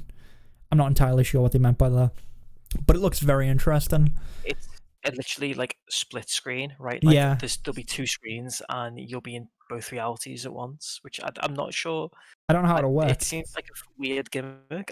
Like, it sounds funny to me, honestly, because on one screen you're going to be running from a big horrible monster, and on the other screen she's just going to look insane running through a perfectly normal corridor with nothing behind her. But I don't know. It's an interesting idea, though. I can't wait to see what they do with it.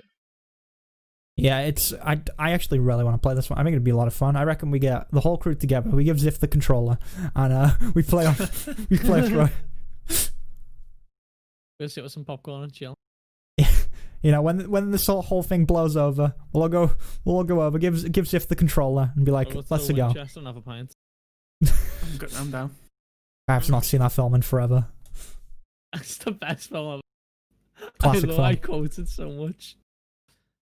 But yeah, now then, I've baited you enough. So, let's talk about Dragon Quest the Gunk. Is it a game that I'm excited for? Yeah, it's the Gunk. Have you not seen the Gunk? The what? The Gunk.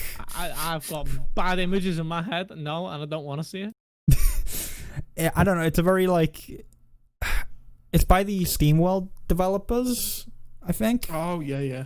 So it looks like No Man's Sky, kind of, in a way. You've got like a Hoover. You Hoover stuff up. You Hoover up materials and stuff, and you go to different planets. And it's got a weird role play as the Hoover from the Teletubbies. Oh, I'd play that. But yeah, it's got a very bizarre style to it as well. Like the character has a really big head, from what I remember. It's interesting, but yeah. That's another one. We got a tiny bit of gameplay for that one. And then there's one more thing that I think we do need to talk about. One thing that was big tease. This is something people have been waiting for a while. And it got teased. And this is something a lot of people wanted. And I'm probably going to be giving it a go myself. Is it Dragon Quest 11 Definitive Edition on the Xbox FIFA One? 2020? No, it's Stalker 2. We're actually getting another Stalker game. Yes. That was a bit of a surprise. I was like, oh, is this Stalker? I remember watching it and being oh, it is Stalker. Okay. I'm excited for this one. That was yeah. kind of left field.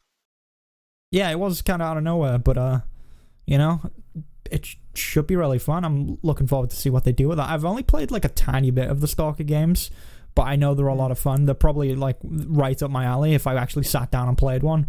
But yeah, I've only got into them a bit, but this might be a good part, you know, a good place to jump on properly. Whether they execute it well or not, I don't know. Ziff, do you want to talk more on Stalker? but I honestly haven't played it a huge amount either. Because I always sort of got all the mods and got it working, but it's kind of it's quite a difficult game to get into, to be honest. It's quite a tough one as well. So I'm hoping to keep that difficulty in it. Obviously, the more reason I like it is because I'm a big fan of Metro, which drew inspiration from it, especially in Exodus. Because Exodus has anomalies. Well, I think it's only one type, but it has the electrical anomalies, which is a big thing from Stalker. You've seen loads of them in the trailer. Yeah. But yeah, I am really looking forward to this. I was not expecting this series Yeah, to I just wasn't come either. back like this. This is a really cool thing to say, and I don't know. I feel like not as many people as I thought would like latched onto this. A lot of people kind of just brushed over this. Yeah, I think Sleeping it's quite an old cult classic now, but I am excited, and visually it looks like it's going to be pretty good, especially in the tunnels. I'm looking forward to that. Yeah. Hopefully it's good. Yeah, I mean, we'll see. Again, no gameplay, but hey, No. we'll see what happens with it. All right. Now then, do I continue to bait? For God's sake, man. There is one Well- more big base, isn't there? Well, I mean, I wouldn't call it a big bait. It's actually quite a small bait because it's a game called Grounded, which I actually already What know is that? about. It's not the biggest. So they actually advertised. They did self-deprecation in the trailer, which immediately was like, "Well, I like this game now. This game looks good." So I think this was by who? Oh, hold on. I've forgotten the devs of this, but they were really. Let me look this up real quick. This is someone What's the game interesting. called, sorry? Grounded. It's Honey, I Shrunk the Kids, the survival game. It's by Oh, it is an What? Obsidian game. I thought it was Obsidian. I wasn't sure, but this is another Obsidian game. So Wait, it's there's essentially two at once? it's essentially Honey, I Shrunk the Kids, the survival game, and they That open Sounds great. it up with the trailer, and they're like, "If you're looking for the biggest game of the year, then this is not it. Go buy Cyberpunk when that comes out." But if you're looking for the smallest game of the year, and that's how they opened it, and they sold me, and I was like, I'm in. I think Eleanor has linked this one to me before, so that's where I've seen it before. But it looks really cool. You know, it's like a typical survival game. You're fighting off ants and stuff, and you're in the grass outside the house, and you've got to build like a leaf hut and stuff. And I think the goal is you've got to get like maybe parts to like get big again or something. I don't know how exactly it's going to work, but it looked cool. And it's, you know, it had the whole self-deprecation thing going for it, so I was like, I'm in. It's an easy win for you because you hate yourself. True. Okay, yeah. So I guess, is there any other games we're missing? I feel like that's mostly it, right? Did you cover Rare's game? Oh yeah, Rare had a game. Hold on. What was... I forgot about Rez. Did we cover... Was it Evertide? Everwild, I think? Hold on, let me look it up. Everwild, sorry. Yeah. So this one, I guess a lot... I kind of forgot about it. This one actually looked really pretty. It did look good. It does. While this was playing, everyone in chat was like, where's Banjo? And I was like, ugh. But this is the one with the deer that they dance around and it comes back to life, right? I didn't see this one. This looks cool. It's very visually appealing. I like Yeah. it a lot. But yeah, it's... I don't know what the gameplay loop for this one's going to be, but, you know, it looks like you're helping nature. I don't know. There's a deer that's like dying, and at the end they're all dancing around it, and then the life juice goes into it, and it gets back up. I can't explain what the game is, but it's really Rare. like the art style. It's got a really nice art style, and it's Rare, and you know it looks like Rare's doing something they actually want to make, Imagine which is that. Yeah. interesting. That actually looks like a passion project for once. Yeah, Mr. Connect games, no more. it's no Hearts. Banjo, and it's no It's no Viva Pinata, but that's okay. You know, as long as they're doing something they enjoy. So hopefully we'll see something cool come out of that. Something very original, looks like. Yeah, which is nice. We want to see more new IPs. I was a little disappointed by the amount of like they showed off a lot of like adventure looking games. Like there was a lot of Life is Strange-esque games that have been shown off recently. I don't know. I guess that people are into that. Fine. But for me, it was like, eh. But you know, other than that, I think that was about it for the show. There wasn't really anything else. Not enough notes. Did we talk about Fable? Sorry, what? Is that what you're just dancing around? Because if that's meant to be the big reveal at the end, it's just kind of, we just got Fable, and we don't know anything about it, so it's a bit of a crap big reveal if that's what you're trying to do. Listen, you all wanted to talk about it, and I was dancing around it. Okay, don't ruin this for me. No, I'm ruining it right now. It's made by the people who make Forza Horizon. Why? Yeah. I don't understand, but I'm so excited. So yeah, we're getting a new Fable game, but from what I've heard, they've hired like an extra 200 people to bring on and actually make Fable. I don't know where they've got these people from. We might have some old people from Lionhead, but the idea. So the rumors around this game are that. Are you okay, Sif? Do you need a moment? I was just imagining they just dragging old Lionhead employees off the street. Yeah. Peter Molyneux going, no, I don't want to go. And they're going, come on, Peter, you can finally make Milo. And he's like, I want to speak to Milo, and he speaks back to you. Like brushing him off the street. Right, Milo, where Get are in the van. Look, Peter, Milo's in the van. My child, come to me. They just lock him in the van and then just have like a speaker system so he can just talk out ideas, and then they just like take some of them every now and then. You plant Milo in the ground, and then 20 years later, you have a dead boy in the ground with a tree on top. It's beautiful. It's beautiful. I don't know what this accent's just turned into. Yeah, I don't know what this is. Totally different. But yeah, the rumor behind the game is that this will be set in a world where the spy. Do you know the spy from Fable 2? Everyone remembers the spy from Fable 2. Oh, yeah. Apparently a mad king makes a wish there to destroy the world, and that's the rumor. So the game opens up with that, and then you go back in time or something to stop him, and that's like the plot of the game. So it's gonna revolve around that apparently. And from what we've heard, it's gonna be like the other Fable games. It's gonna be very open. It's gonna have. I mean, they've been like, hey, you don't even have to do the main quest. You can just do whatever you want, which, you know, I'm sure is true, but I'm also sure you're probably going to want to progress through the main story. But, yeah, they're the rumors around it, and we saw a fairy get eaten by a toad. So, that's how you know it was Fable.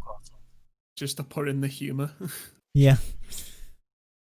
But no, I am really excited for a new Fable game. We've talked about wanting this for a while, and I hope it's good. I hope it's good, you know? I do hope it's a good time. I want it to be everything Peter Molyneux promised back in the day, you know? Finally, his dream can be realised. Not by him, which is probably for the best. Probably for the best, but, you know, it's the way it goes. But yeah, Be interesting to see. I mean, it's been so long since there's been a mainline Fable, I'm not sure how it would work in today's gaming climate, honestly. Because all the big things that it was pushing for are now kind of just standard, so it would have to be very different. I mean, I don't know. I can't think of a game that was like Fable, though. Yeah. I don't know.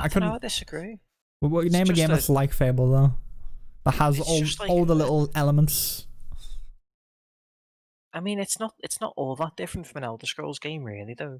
They were pushing for the same level of detail at the time. At the time, they were, anyway. I mean, like, it was impressive then, but like these days, it's not that unusual to have a lot of the things that they were pushing, like the way the world changes with your choices, which was a big thing, and now that's just kind of bog standard in so many games. Mean, I don't know. When I think Fable, I do still enjoy it. You know, I think about like the fact that you can just walk up to anyone and then like romance them, and they're now your wife, and then you can buy a house. You could buy any house. You can just straight up kill people. You could buy a house. You're just describing every Western RPG. I don't know. Am I? 10 years. I can't think of an RPG like that. Exactly. That Fable. Nothing feels like Fable. Fable is really its own thing. I know what you mean. The actual mechanics are they've been done loads of times, but Fable is so unique to me. Nothing is quite the same. Oh yeah, no, I'm I excited didn't to get have to more play of that. Fable originally, so if this new Fable comes out and it's good, I'm 1000% getting it to try and experience what I did miss out on. Oh, Yeah, and hopefully we'll before see Stephen Fry your back as gaming well. time. Yes. It But did have yeah. a great sense of humor, proper British sense of humor. Hope they Yeah. keep that. I mean, it's being made by a British company, so Yeah, hopefully that goes well. They're keeping the tradition, but yeah, I honestly don't think there's anything out there that still feels like Fable. Like, I kind of want to go back and play Fable 2. There's just not a very easy way to do that, unfortunately. It doesn't hold up. It doesn't hold up all that well, honestly. I think I'd enjoy going back to it.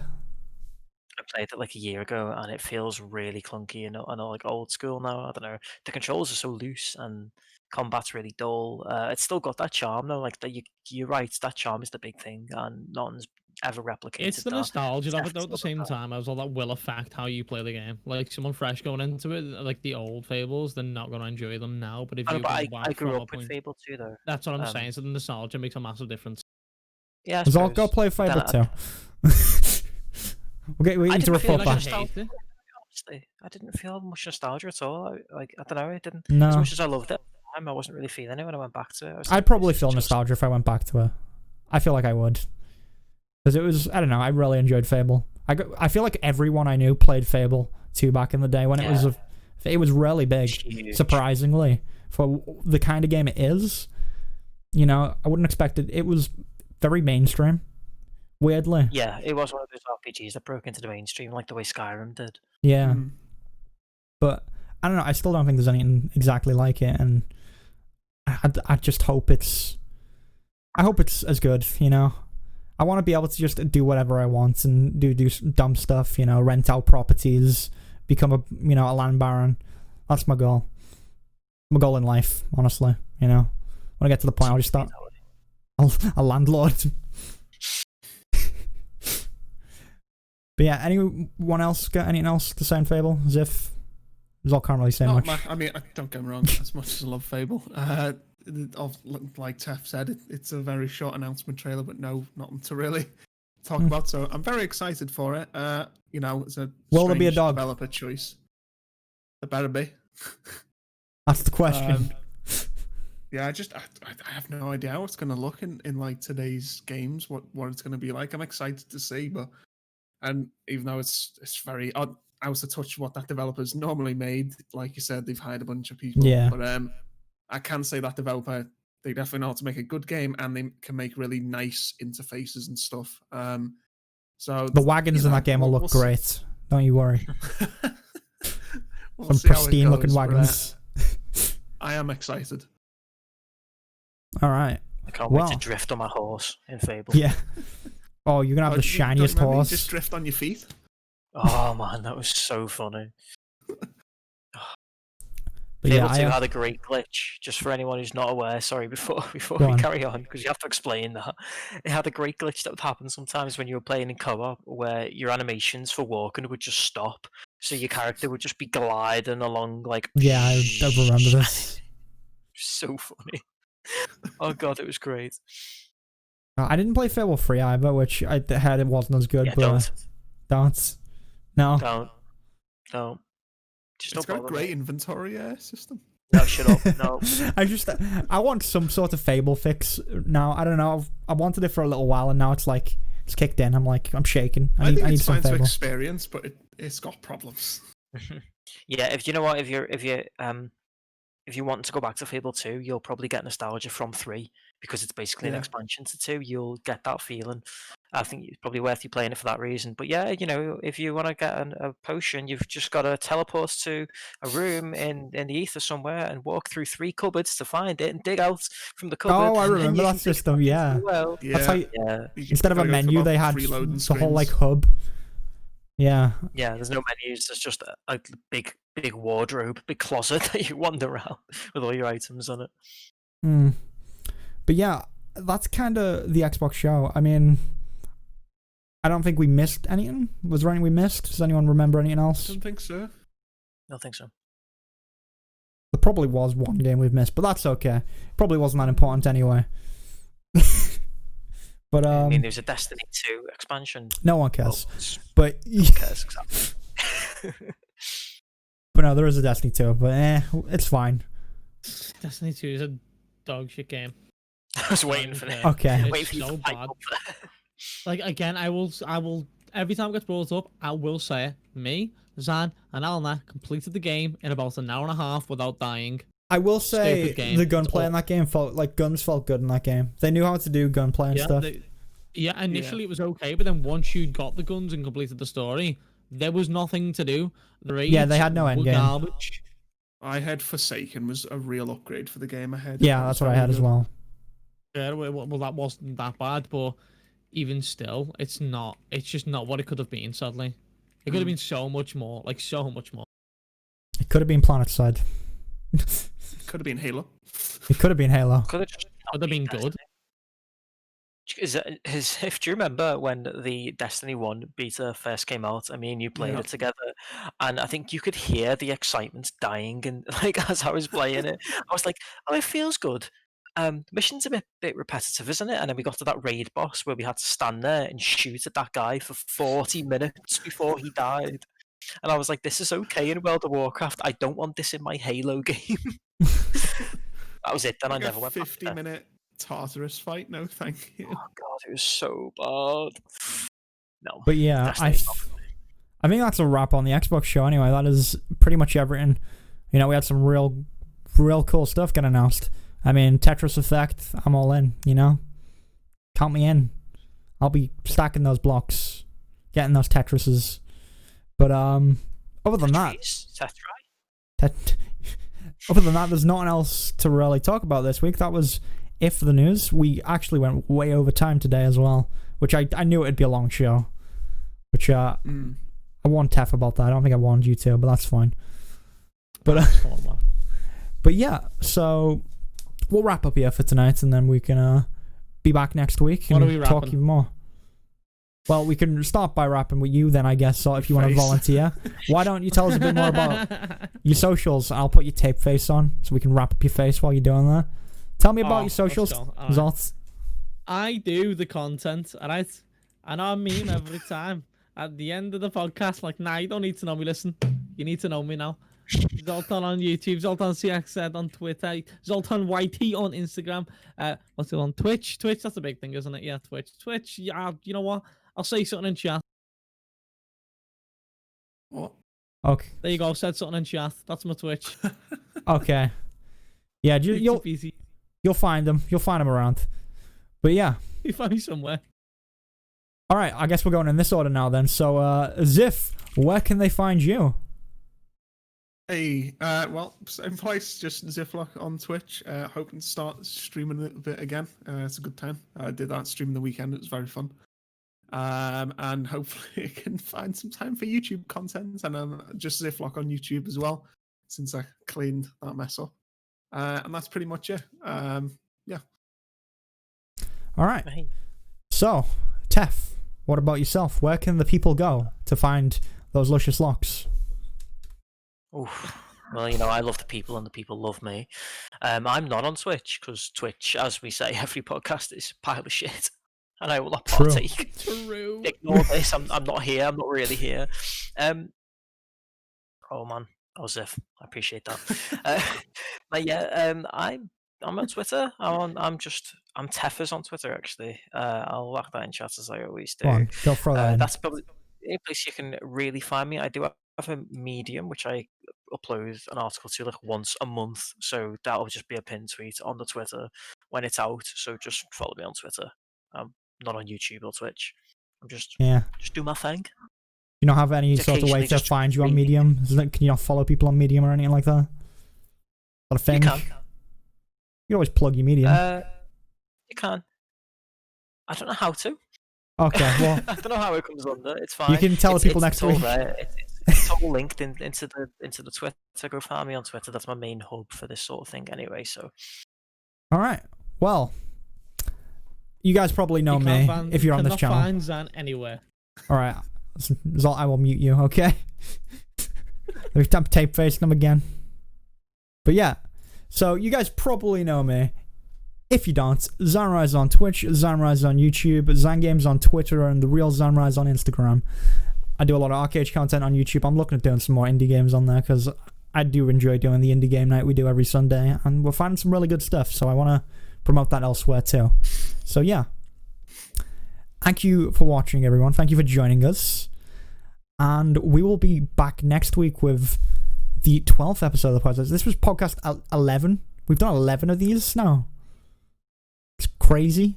I don't know how we haven't been cancelled. We'll see how far we can take this. The next one will be 3 months. Oh yeah, it will. Damn. We've been keeping this up for a while, surprisingly. And I've been the most consistent person here, I think. Alright, Tef. Shut up, Tape Face. Yeah, Tape Face, be quiet. So, yeah. Thank you for watching. We will be back next Monday. I'll be back on Thursday doing maybe Jack, maybe something else. We don't know. We'll figure out the schedule and, let you know on the day. But yeah, thank you for watching, everyone, and we will see you 5 minutes before the stream. We will see you That's usually how it goes. next stream. Alright. Au revoir, everyone. Bye.